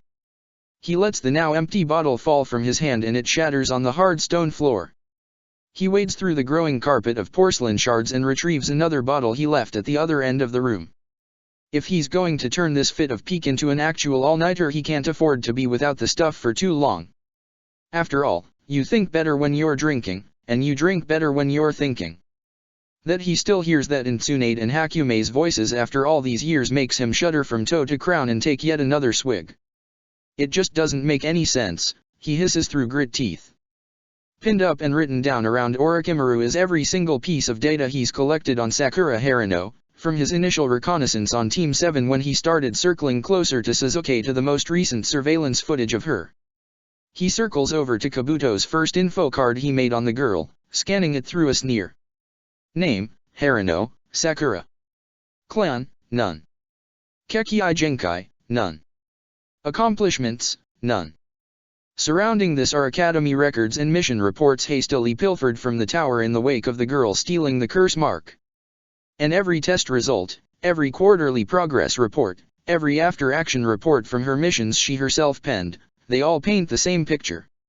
Sakura Haruno is a clanless child of civilians. She's good at taking tests and not much else. At best she'll stay a career genin and marry some other clanless nothing, at worst she'll catch a stray kunao to the lung and die at 13. In his day, children like that wouldn't have even been allowed in the academy. Not without an extensive entrance exam, at least, where you were subjected to test after humiliating test while the soon-to-be second Hokage stared at you over steepled fingers like you were a particularly persistent gopher making a mess of his garden. Not without the soon-to-be second telling your mother to her face that he suspects her of fraud, because of course a civilian is always looking to leech off a ninja. Sakura wouldn't have had to go through that. Namikaze overhauled the entrance exams to be softer and more lenient before the girl was born. Orochimaru grabs one of the mission reports and crumples it in his fist. Then what is she doing here? Next to the reports is the most coherent thing on the whiteboards, a graph drawn in as many colors as Orochimaru could find. The colors chart the growth patterns of Anko, Kabuto, the Sound 5, their projections for Sasuke, and a handful of other subjects who he actually bothered to train. Each of them progressed at a linear rate, steadily climbing or steadily dropping. Sakura. The line he drew in pink flies in a steep, quadratic curve, intersecting the others before soaring far past their highest heights. Orochimaru leans in close, squinting at the graph as if there's some kind of secret code hidden in the lines. It just doesn't make any sense. How is this girl, this nothing girl, this cast-off even the Leaf Village didn't want, doing better than the scions of once great clans and former root operatives and even another cast-off? This graph only shows effect, not cause. It could be the curse mark doing all the work, making the most of a blank canvas. It could be whatever training she got before she came to Sound making up the difference. It could be that she takes well to Orochimaru's teaching style, and that with a pupil who's actually eager to learn he's starting to tailor his training to her strengths and... He grits his teeth and shoves the whiteboard away, sending it wheeling violently into a wall. He stalks deeper into his data. The handwriting shifts from his and Kabuto's to Sakura's, tables filling up with her reports, her notes, and her research proposals. The girl is 15, but here she is jotting down adaptations of old jutsu and formulas for entirely new ones like she's a seasoned jonin starting to get bored with her work. If her notes and the texts she stole are to be trusted, this child might have revealed the idol that is wood style to have feet of clay. She's only been summoning snakes for a year and she's starting to dabble in fuinjutsu, just because it's there and it's new and it's interesting. The other day she was asking him about tattooing the seals on her arms like he did, only with modifications so she could reverse summon herself to Ryokai Cave in case of an emergency retreat. It was a clever idea. Far cleverer than anything he'd thought up recently. So of course he'd told her that the White Snake Sage would probably eat her for her audacity, because he knows what clever children are like and he's already let her get too clever as it is. He takes another pull from the sake bottle and drains half of it. He walks past the bank of monitors. They loop through clips of her battling with prisoners, performing dissections, moving provisions to the storerooms, digitizing materials from the archives, and yet more mundanity. To say she's made herself indispensable could be pushing it. To say she's made herself a fixture, as normal a sight down here as a stalactite hanging from the ceiling, is perhaps more accurate. Imagining the hideout without her in it is becoming more and more difficult. In between the rolling film of Sakura's daily duties and Sound are the problems. Loops of her making just a bit too much conversation with Suijutsu in his tubes. Clips of her not doing very much experimenting on Yugo, despite having requested him to be moved here entirely so she could experiment on him. Moments where her form flickers out of sync with the rest of the room, likely because she's trying to trick the camera with genjutsu instead of the human eye. And each and every one of these tapes is riddled with what Kabuto calls technical errors. Bits of missing time, minutes of no audio because the wiretaps were malfunctioning, instances where almost every camera in a room went dead and the only working one just happened to be at an angle that obscured faces and hands. Orochimaru crosses his arms over his chest and digs his nails into his bicep. It's like Kabuto thinks he's an idiot. No, it's not like that, that's exactly what it is. When did he lose his edge? When did Kabuto stop being afraid of him and get bold enough to start flagrantly lying to him and treating him like a senile old man? He knows the answer, of course. It happened when one little girl bit her tongue and pushed a boy off a branch. He underestimated Sakura once and it put him here. He's not going to do so again. Orochimaru reaches the end of his data, the results of all the tests he's run on Sakura with and without her knowledge. Images of her cells sit next to those of the first Hokage. Scans of her body showing her chakra network are layered over top of X-rays. Piles of dirt that used to be sheets of litmus paper before she touched them sit in a row. And surrounding them all are dozens, and dozens, and dozens of DNA profiles. Orochimaru compared Sakura against every single clan he could think of. Uchiha, Senju, Hyuga, Shimura, any and everyone he had samples of, and when he didn't have samples on hand he sent the girl herself to collect more. When leaf came up empty, he pulled from mist, then cloud, then rock, even sound. He even compared her DNA against the remains of the Uzumaki girl from grass he found in the Forest of Death, just in case that pink hair is really a watered-down red. Nothing. Not even the traces that linger in half the ninja whose ancestral lands lie in the east. For a moment, Orochimaru remembers that he's a scientist. A scientist needs to listen to the evidence. And the evidence is screaming, as loud as it can until its throat starts to bleed, that Sakura is nothing but an ordinary clanless child of civilians. Orochimaru growls through gritted teeth, then that growl turns into a snarl, and that snarl turns into a scream as he throws the bottle on the ground. It shatters at his feet, sake spilling everywhere, shards of porcelain cutting his toes. That's wrong, he hisses, it has to be. Because if it's right, then Sakura grew to be this powerful through nothing but her own hard work and intelligence. If it's right, Sakura is powerful not because of a fluke mutation or a beast in her stomach but because she's studied twice as much and trained twice as hard to make it look like excellence comes effortlessly. If it's right, Sakura is the product of nothing but a desire to learn and a sensei that brought the best out of her. If it's right, then Sakura is exactly like him. And that's the worst thing she can be. Because if she, like him, has no secrets lurking in her blood, he has no reason to keep her alive. When she comes for him, Orochimaru will have no reason to try and incapacitate her instead of kill her. And she will come for him one day. Because the difference between the two of them is that Sakura hasn't yet learned that love is a transaction, that people only stay with you when you have something to give and will leave when a better offer comes around, like a handful of orphans in rain offering redemption or a frightfully boring man offering stability. Sakura still cries herself to sleep over the distance between her and home. There's no way in hell she abandoned them for power. There's no way in hell she's going to sell the boy she sacrificed her body and soul for up the river. And as for him, there's no sparing her. There's no giving up on the Sharingan. He's come too far, sacrificed too much, made too many bold claims far too loudly, and is just too old to go back on it all now. He's known all this since she walked into his audience chamber, and she's too smart not to see that. The last 2 years have been a tense staring contest, and whoever blinks first will die. Orochimaru grits his teeth and snarls, I will not blink first. Chapter 9, Winter 3. 16, December, 1001.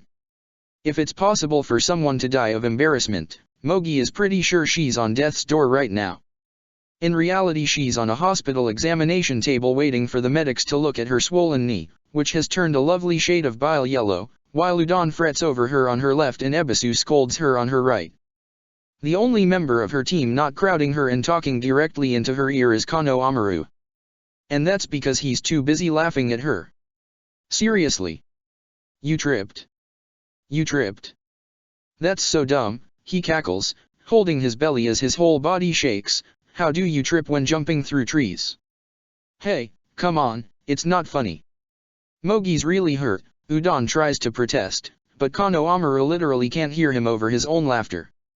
Ebisu's voice comes in louder and sharper as he adjusts his glasses and snaps, I have taught you better than this, Kano Amaru. When a teammate is injured you show concern, even if they're the ones to blame for their injury. Kano Amaru rolls his eyes, she'll be fine. It's just a sprain, right? I sprain things all the time and I'm always fine like a day later. Udon frowns at the mess that is Mogi's knee and mutters, it doesn't look like a sprain. Are you sure that's what it is, Mogi? Mogi's cheeks flush as she hastily lies, yeah, I didn't fall from that high up, I'm fine. I'll be fine. See? She said it herself. Kano Amaru cuts back in, and seriously, you won all the time at Ninja Tag, how did you trip? Ebisu's jaw clenches and a vein stands out on his neck, Kano Amaru I swear on. The door slams open with a loud snap, drawing all eyes away from Mogi and over to the doorway as two figures come through it. A ripple of shock passes over the team, and everyone immediately closes ranks around Mogi. Kano Amaru scowls at the handsome young man, getting directly in his way. Hey, I know you, you're Sasuke Uchiha.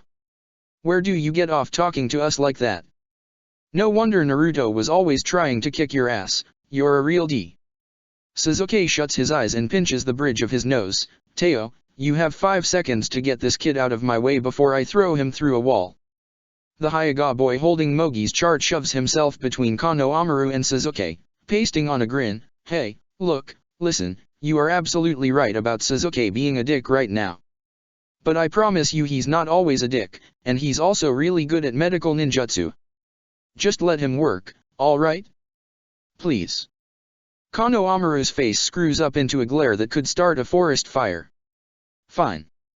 He lets himself be gently pushed to the side and Sasuke storms the rest of the way over to the examination table. Udon and Ebisu reluctantly scoot back, but keep their eyes locked on Sasuke. Mogi lets her face fall into her hands as it heats up. Of course she got Naruto's asshole teammate as her medic. As if her team dressing her down for her stupid injury wasn't enough, now he's going to rake her across the coals for it. She peeks through her fingers just in time to see him taking off his heavy canvas jacket and tying it around his waist. Mogi lets her eyes roam along his toned arms and chest. Why do all the hot boys in this village have to be jerks? The moment he takes a look at her knee, something in his expression softens. Okay, I can see why you called me here. Teo comes around to the other side of the table and activates his Byakugan with a smirk. Am I off the hook for interrupting your research now? Sasuke's palms flare to life with bright blue-green chakra and he replies, we'll see, Cricket, we'll see. Keep an eye on her heart and your fingers on her pulse. Teo chokes down some foul word, but takes Mogi's wrist in his hands and turns his eyes to her chest. She can't suppress the shudder that rolls through her at the thought of him looking at her organs. Sasuke's eyes snap from steel gray to bright red, 3 tomo materializing around his pupil. He picks her knee up from below with his left hand and uses the right to channel healing chakra into her. All of Udon's suspicion and ire goes flying out the window and he creeps in to get a closer look at Sasuke working. Kano Amaru chews on his lip and shrinks in on himself. It's the look he always gets when he's impressed, but absolutely does not want to be. Mogi's knee feels like it's been submerged in a tropical sea, warm and weightless. She can feel the chakra pulsing in slow waves, the tomo of Sasuke's Sharingan spinning in time with it. Beyond that, her knee is pleasantly numb. Every few moments her heart rate starts to climb, but Teo catches it just as she does and Sasuke pauses until it's gone back down. Evidently Udon's seeing a pattern, as he asks, you're healing Mogi's knee, right? Why is this jutsu affecting her heart? Technically speaking, what I'm doing affects the whole body, Sasuke replies, the edge of annoyance long gone from his voice. Mystical palm jutsu accelerates the body's natural healing process. We need to use just the right amount of chakra to heal the specific injury we're dealing with to avoid sending that process into overdrive, overloading the patient's circulation and potentially throwing them into cardiac arrest. There's even more risk of that when we're dealing with a growing body that hasn't acclimated to being healed that way. We usually do kids in multiple sessions if the injury isn't life-threatening. Kano Amaru pipes up from the wall he's slouched against, are you gonna do that for Mogi? Sasuke's hands go out and he looks over to Teo, who takes a long look through Mogi's leg before answering, yes, but probably only 1 or 2 more, and only if it's super necessary. You guys caught it at a relatively early stage, so Sasuke got her through the worst of it.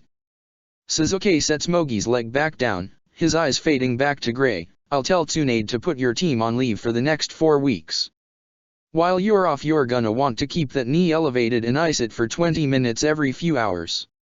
I'll send you home with a crutch, and after 2 weeks you'll come back in so I can run you through a shorter course of mystical palm and fit you for a brace, which you should be out of in another 2 weeks. Teo, can you take her team out to the lobby and get them started on the paperwork? Teo nods and immediately starts herding her team. Alright, everybody out. She'll be fine, now come on, scoot, scat, get. The protests of her team and Teo's urgings disappear as Teo closes the door behind them, leaving her alone in the room with Sasuke. For a moment, Sasuke doesn't say anything, just walking around her and over to a cupboard to retrieve a crutch. Just as she's starting to wonder what the point of this is, Sasuke remarks, so I know you lied to us. Mogi's heart leaps up into her throat. What are why? Suzuki strolls back over and cuts her off in an even tone. You said you sprained your knee on your way to meet your team this morning because you tripped while jumping through trees and your leg twisted when you landed. The knee I healed had been injured yesterday and had been walked on, trained on, and jumped on since then. The first piece of advice I'm gonna give you is not to try lying to a Hyuga, they can literally see right through you. Suzuki stops at the side of the table and leans on the crutch like it's a cane, arching a brow at her. So? Wanna tell me the real story? Mogi gulps, shuts her eyes, and blurts out, I was practicing on my own in the forest behind my house and I knew the branch I was gonna land on looked kinda weak but I thought it was fine because it was holding so much snow but it wasn't and it broke and I fell 12 meters and landed on my feet like an idiot and I didn't want anyone to know so I just didn't tell anyone. Suzuki stares at her for a few moments. Mogi tries to pick apart his expression to see if he's judging her, but it's like trying to psychoanalyze a concrete wall. His mouth tilts at one corner in a wry smile. Consider yourself lucky you didn't have to fight on that knee. Mogi's brow furrows and Suzuki answers by, with a wince, bringing up his left leg and bracing it against the table. During my first run at the Chunin exams 2 years ago I fell from a tree, landed wrong, and fucked up my knee. I then got into 2 fights on it, where my opponents worked my knee until it was beyond normal medical ninjutsu's help. I lived with a limp and chronic pain for 3 months until another fight left me with no choice but surgery or amputation. Surgery got rid of my limp, but I still need to wear a brace sometimes to manage the pain. Because I was stupid and proud at 12 I'm now a teenager with arthritis. Mogi feels a chill lance up her spine, but Suzuki isn't done, looking her in the eye as he says, and even I'm lucky, because I actually got a choice of what to do with my leg. Imagine if I'd been on a mission, deep in the heart of enemy territory, without any other medics on my team. How many options do you think I'd have then? Mogi tucks her chin into her chest and murmurs, I'm sorry. She can feel her eyes starting to sting and her throat starting to ache. 2 fingers tap against the plate of her headband, gently pushing her head back up so she's looking at Suzuki again. Her eyes go wide and her jaw drops, because Suzuki is smiling at her. In an instant his face has turned into something warm and kind, with a mirthful spark in his dark eyes. Don't be. You're still young, Mogi. He laughs, now's the perfect time to make mistakes. That's the only way you're gonna learn. Like I told you, I only got where I am now by making a bunch of really stupid mistakes. My knee isn't the worst of it. I used to practice medical ninjutsu on myself. I'd poke my arms with kunao, try to fix my knee. One time I even broke my own toe just so I'd have a broken bone to practice on. A giggle bubbles out of Mogi's chest as her cheeks flush red. No way. Suzuki grins with a nod, way. It took weeks of that before I finally learned that I couldn't just do everything by myself and needed to ask for help as soon as I needed it. That's the hardest lesson any ninja can learn. Some never do. Suzuki holds the crutch out for her to take, so, in a sense, it's a good thing you're learning it early. The crutch almost slips out of Mogi's hands, on account of her sweaty palms, and she stammers, why yeah, I promise, next time I'll come here the minute I get hurt. Suzuki helps her down from the table and shoots her another one of those wry, lopsided smiles, I'll hold you to that. If it's possible for someone to die of embarrassment, Mogi is pretty sure she's on death's door right now. Because she can't believe she's now yet another girl who has a crush on Suzuki Uchiha. 27, January, 1002. Fu hates going to no man's land. Which, honestly, is probably why she keeps being sent here.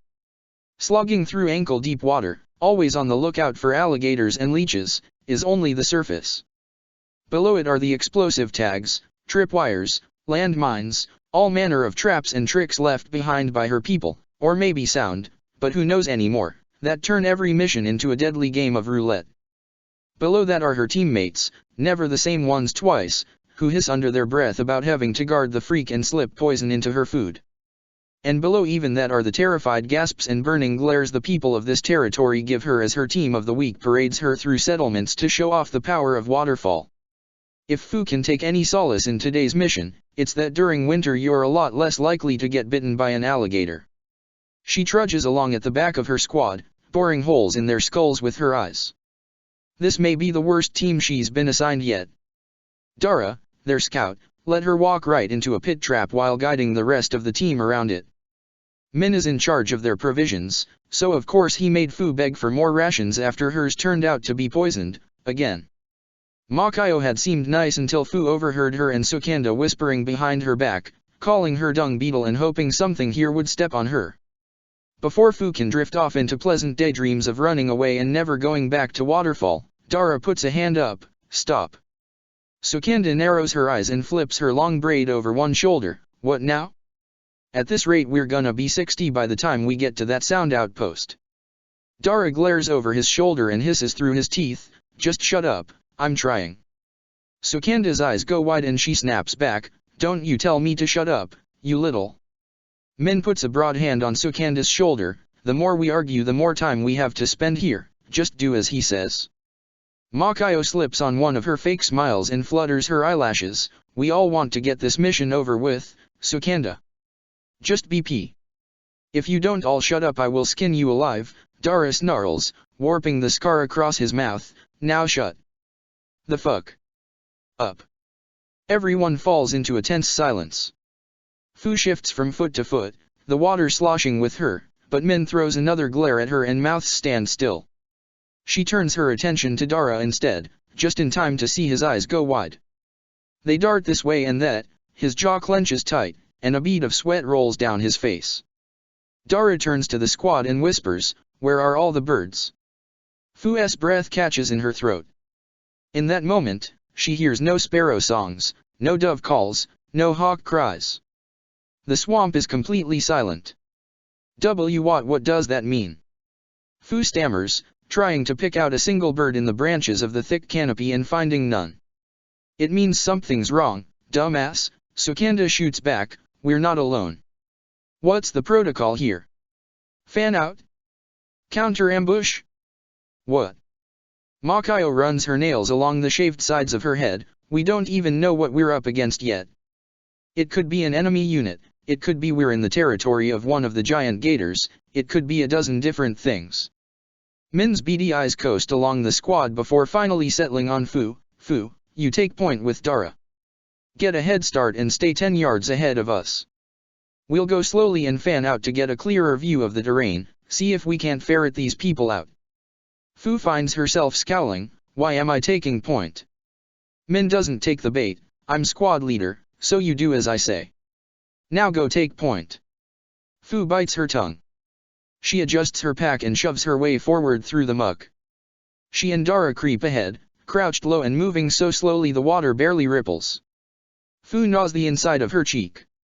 She's not made for slow and still and quiet. Is that another reason they keep sending her out to no man's land, so one day she'll fuck up a stealth mission and get herself killed? She wouldn't put it past them.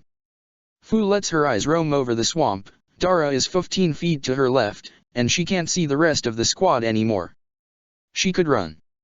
She could slip behind a tree and wait until Dara had passed her and go west, or south, or even north to the ocean. She could hide in no man's land forever. She could. Dara puts a hand out and whispers, wait. Fu stops and follows his gaze. The swamp ahead is thick with water plants, cattails, and reeds obscuring the view down to the bottom of the water. They spread out in all directions as the cypress trees grow tall and thick, creating a claustrophobic terrain with no shortage of hiding places. Dara shoots her a glare and snaps, you're useless with scouting. Stay here, I'll look for traps. Fu doesn't have to be told twice. She glares at Dara's back as he wades into the reeds, sending pulses of chakra through the water. The reeds wobble out of his way as he pushes through. It's only a moment too late that Fu notices the few reeds that lean towards him. There's a loud hiss as several reeds stretch out and wrap around Dara's arms and legs. They pull him down into the bed of water plants. The image of cattails and lily pads dissolves in the water, replaced in an instant by a roiling bed of snakes. There are dozens, hundreds, thousands of snakes. They coil and twist around each other and quickly overwhelm Dara, winding around everything but his face. Fu yelps and Dara screams, high enough to shatter glass. A python as thick as Fu's arm and twice as long coils around Dara's neck and starts to squeeze down. Dara thrashes one arm free and reaches for Fu, help. Help me. Stop gawking and fucking H. Fu turns on her heel and sprints back the way she came. She splashes noisily through the swamp, but can still hear Dara's screams get cut short by a sickening crack. Out of the corner of her left ear Fu can hear the sound of thrashing in the water, harmonizing with Makayo's voice as she yells frantically for someone, anyone, help me. Fu's feet are moving toward the sound before she can remind herself that she doesn't owe Makayo a thing. She wheels around a tree to find Makayo's head barely sticking out of the swamp water and one arm flailing in sluggish arcs through the air. The rest of her body is submerged beneath the swamp muck and mud, sinking lower every second. Her eyes lock on Fu's and she starts babbling, Fu, I'm sorry I called you a dung beetle and looked the other way when Sukanda poisoned your food. I'm sorry, please pull me out, please. Fu knows she doesn't mean it. But she races over and grabs her arm anyway.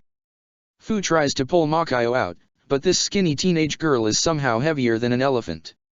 Fu's heels sink into the mud as she pulls and Makayo has to tilt her head back as far as it can go to keep her mouth from going below the water.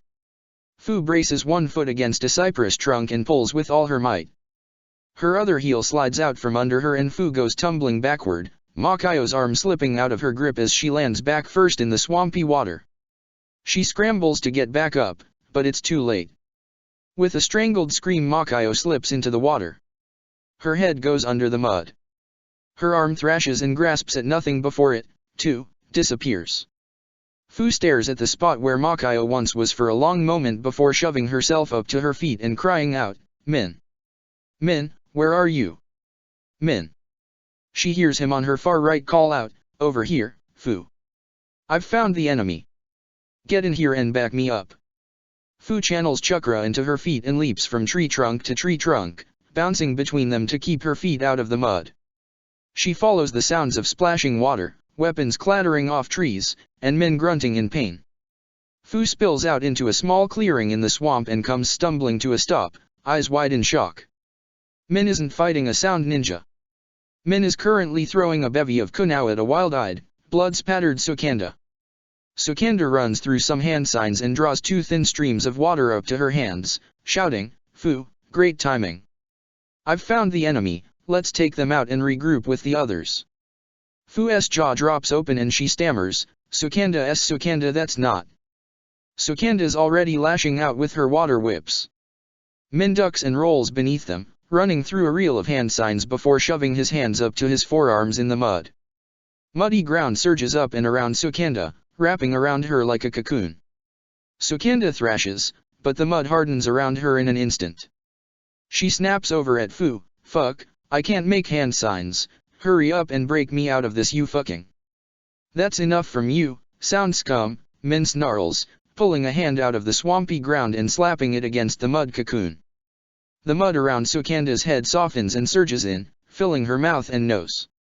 Sukanda's muffled screams only help her suck more mud into her lungs. Fu's legs move before she can tell them not to and she's racing over to the mud cocoon. She channels chakra into her fists and starts punching the hardened clay, cracking it, but not breaking it. Fu pulls back for another blow but is knocked away by Min's elbow crashing into her nose. She goes rolling back through the water and manages to right herself just in time to see Min spit a jet of pressurized water at her head. Fu ducks beneath it and strafes around the clearing, running just ahead of several more blasts of water and earth. Traitor, Min snarls, stupid fucking traitor. Do you think sound's gonna treat you any better than we do? You're a monster. A relic of an old war everyone wants to forget. Min, you're under a genjutsu, Fu calls, leaping and rolling under a lancing blade of water. That wasn't a sound operative, that was. He snarls over her, screw you, you think I don't know when you're lying. Just do everyone a favor and die already. Fu forms the tiger sign, slaps her palms together, and releases a spray of glittering scales from her mouth. They fill the air like fog and Min grunts out a swear as the scales get in his eyes and they slam shut. Fu palms a kunao and closes the distance between them. She grits her teeth and thrusts the blade into his windpipe. Min chokes on his own blood as he tries to scream. Fu uses her momentum to push him all the way down into the water, falling with him and landing with a knee on his stomach. She uses her other hand to shove his head beneath the water. He writhes and flails but Fu doesn't let up, not until he's gone completely still beneath her and the bubbles have stopped rising to the surface. There's a cracking sound from the corner of her ear. Her scales settle on the water's surface and Fu turns towards the noise. It's the sound of the mud cocoon falling off of Sukanda's corpse in chunks, the body falling with them when there isn't enough mud to keep it upright. Fu's blood runs cold as she stands and creeps backward, putting her back against a tree. She's the only one left. Her whole squad was wiped out, and the enemy hasn't even shown their face. She's the Jinchuriki, there's no way she isn't the target. Tremors rack her body from head to toe. What are they going to do with her? She's heard horror stories about sound and seen enough of their work here to know at least half of them are true. At least in Waterfall she knows what she's in for. In sound. Hey. You. Fu whirls towards the voice, picking out its source directly above her. Fu's fight or flight reflex shatters when the girl's piercing green eyes meet hers. She freezes. Her heart is hammering against her ribcage and all she wants to do is run, but her legs won't move. The pink-haired girl cocks her head to the side, looking almost like an owl. What's your name? Her voice comes out in an unsightly dribble, FF Fu. The pink-haired girl stares at her for a moment more before her body blows away on the wind, dispersing like mist. The only thing Fu can move are her eyes, and they dart around in wild zigzags looking for the girl. There's no trace of her, no sound of shifting water or creaking branches, no shadows darting between the trees, nothing. And then a hand closes around Fu's shoulder. Fu lets out a blood-curdling scream and spins away from the hand. The pink-haired girl is melting out of the tree Fu had been cowering against, everything below her waist submerged in the bark. Her hair is hanging stringy and greasy in front of her face, her eyes peeking out through the curtain of pink. Fu starts to form hand signs, but loses her nerve as snakes come oozing out of the tree, slithering across the ground towards Fu. They slalom between her legs and circle around her feet, thread themselves through the branches and hang over her. Their hissing and rattling all starts to harmonize into one overpowering rasp. The pink-haired girl's voice cuts through it with scalpel precision. Fly back home to Waterfall, Fu. No matter what you do, don't look back until you are across the border. When you've made it all the way back to the village, when they ask you what happened here, tell them that your team was eaten by a monster. And tell them the monster sent you back with a message. Fu's croaks out a shaky, what's the message? The girl's mouth twists into a bizarre parody of a smile, that things are going to change very soon in the land of sound. What does that? All Fu does is blink. When her eyes open after a heartbeat of darkness, she is alone in no man's land. No snakes, no girl. Only swamp water and silence. Fu takes a deep breath and sprints for home. She doesn't look back, not even sparing a single glance over her shoulder to see if the pink-haired girl is still watching. She flies east as fast as her legs can carry her to tell her village of the monster lurking in no man's land, never knowing that she turned back right before a different pair of monsters could spirit her away to eat her alive. 20 February 1002. Jiraiya has learned in the last 2 years that caring for Naruto is a lot like caring for an exotic hothouse flower.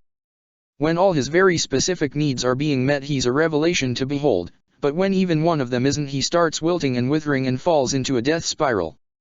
Well, death spiral might be pushing it. More like depression spiral. But he certainly wilts and withers with the best of them. The kid is supposed to be practicing a bit of rudimentary fuinjutsu. He's instead listlessly drawing random lines on the page and kicking his bare feet back and forth in one of Mount Miyaboku's empty tadpole ponds. Jiraiya can't help wincing as he watches from afar. He can deal with Naruto being a bratty, testy, willful, pain-in-his-ass little shit. What he can't deal with is this. To an extent, he can't blame the kid. He remembers being his age during his own training. He'd gotten pretty sick of spending all his time around a bunch of frogs pretty quick. But to his own credit, Jiraiya had tried to mitigate that. Naruto was by no means confined to the mountain. They left all the time, made the circuit of the surrounding lands, saw all kinds of new things and new people because that, by far, was the need Naruto needed met most urgently. If he wasn't making new friends or visiting old ones on a constant, rapid rotation, the kid would get squirrely. And a squirrel in Naruto was a dangerous Naruto. Jiraiya grimaces as he remembers what Naruto did to the great Lord Elder Gamamaru's throne. They probably won't ever be able to wash the stains all the way out. But squirrely and stir-crazy are still things Jiraiya knows how to deal with. This isn't that. These spells were few and far between when Mount Myaboku and the world outside the Leaf Village were new and exciting, when the threat of the Akatsuki was still distant, when Sakura. Well, Jiraiya's not sure if Naruto's feelings about Sakura have gotten any less muddy and complicated, so maybe that's not part of it. Regardless, Naruto had spent the vast majority of their time away in relatively good spirits. Now, it feels like all he does is sulk. Sulk. Jiraiya hadn't thought the kid physically capable of sulking, but he supposes every teenager has it in them. It's an easily solved riddle. Naruto's playing the part of the prisoner, so desperate for the day of his release that he can't think of anything else until it comes. And they're due to start back toward the Leaf Village at the end of the month. There's nothing Jiraiya can do to meet this need but put them both back on the path to home. Home. Jiraiya. It's not something he's proud of, but he hasn't thought of the Leaf Village as home in decades. He feels for it the sort of obligation he imagines someone feels to an ex-wife you divorced on amicable enough terms. He cares about it, he might even say he loves it, but he can never stay with it for long. Any time he does it just brings all the bad memories bubbling to the surface and reminds him why he left it in the first place. Naruto, it seems, is the opposite. Despite how much it hates him, he just can't let the damn place go. He misses a handful of people so he longs for the whole village. There's only one person in the Leaf Village Jiraiya actually wants to talk to. There's a lot more people he has to talk to. There's a part of Jiraiya that wants to keep Naruto here forever. He'll be safe here, safer than the village would ever let him be. The Akatsuki will never find this place, and neither will anyone else who'd want to get their hands on him. Here, he'll never take up the cursed role of Hokage and die as tragically as Sarutobi did, as Minato did, as Hashirama did, as Tsunade might. Here, Jiraiya will have all the time in the world to work up to telling him about Minato and Kushina. Here, life can move slowly, peacefully. But Naruto is an exotic hothouse flower. And that means that while he can grow in a greenhouse like Mount Myaboku, he won't thrive anywhere but under the wild sunshine. Jiraiya swallows a sigh and ambles over to Naruto. You know what, go ahead and stop for the day, Jiraiya remarks, putting a hand on his hip as he stops just behind Naruto. You should get a head start on packing. Naruto cranes his neck to look directly up at Jiraiya, a brow arched. We're going somewhere. Jiraiya frowns down at him in mock exasperation. Of course we are. We're heading back to the Leaf Village in the morning. Now go on, G. Naruto's scrambled to his feet so quickly he almost spilled the bottle of sealing ink. What? But I thought we were leaving at the end of the month. Why? Are you serious? You're not just messing with me, are you, pervy sage? Jiraiya can't help a smirk. Come on now, would I really joke about this? Naruto just frowns at him. Jiraiya rolls his eyes. Alright, fine, maybe I would. But I'm not. Shinobi's honor. We're leaving tomorrow, that's the truth. Naruto's mouth is twitching up rebelliously at the corners, but I mean, are you sure? I've still got training to do, right? And the Akatsuki are still out there. I mean, you're sure it's a good idea to get going early? Jiraiya shoots him a lopsided grin. Sure, I'm sure. In the grand scheme a few weeks won't make much difference. Now's as good a time as then to get going. Naruto's grin spreads all the way across his face and it's like someone's shining a spotlight directly into Jiraiya's eyes. Then what are we waiting for? The kid almost bowls him over as he goes sprinting off towards his quarters. Jiraiya's barely blinked before he's back, shoving things in his backpack as he jogs down towards the gate to the mountain pass leading to the sanctuary. Jiraiya Lopez after him, squawking, Hey, slow your roll, kid. I said we're leaving tomorrow, not right now. He can hear the grin in Naruto's voice as he replies, You said it yourself, if a few weeks won't make a difference in the grand scheme then a day will make even less difference. Jiraiya pauses for a moment. But he can't fight the fond smile that spreads across his face. See, this is why Minato and Kushina should have chosen a different godfather. He just can't say no to this kid. Fine, then lead the way. Check the description for the links to the author.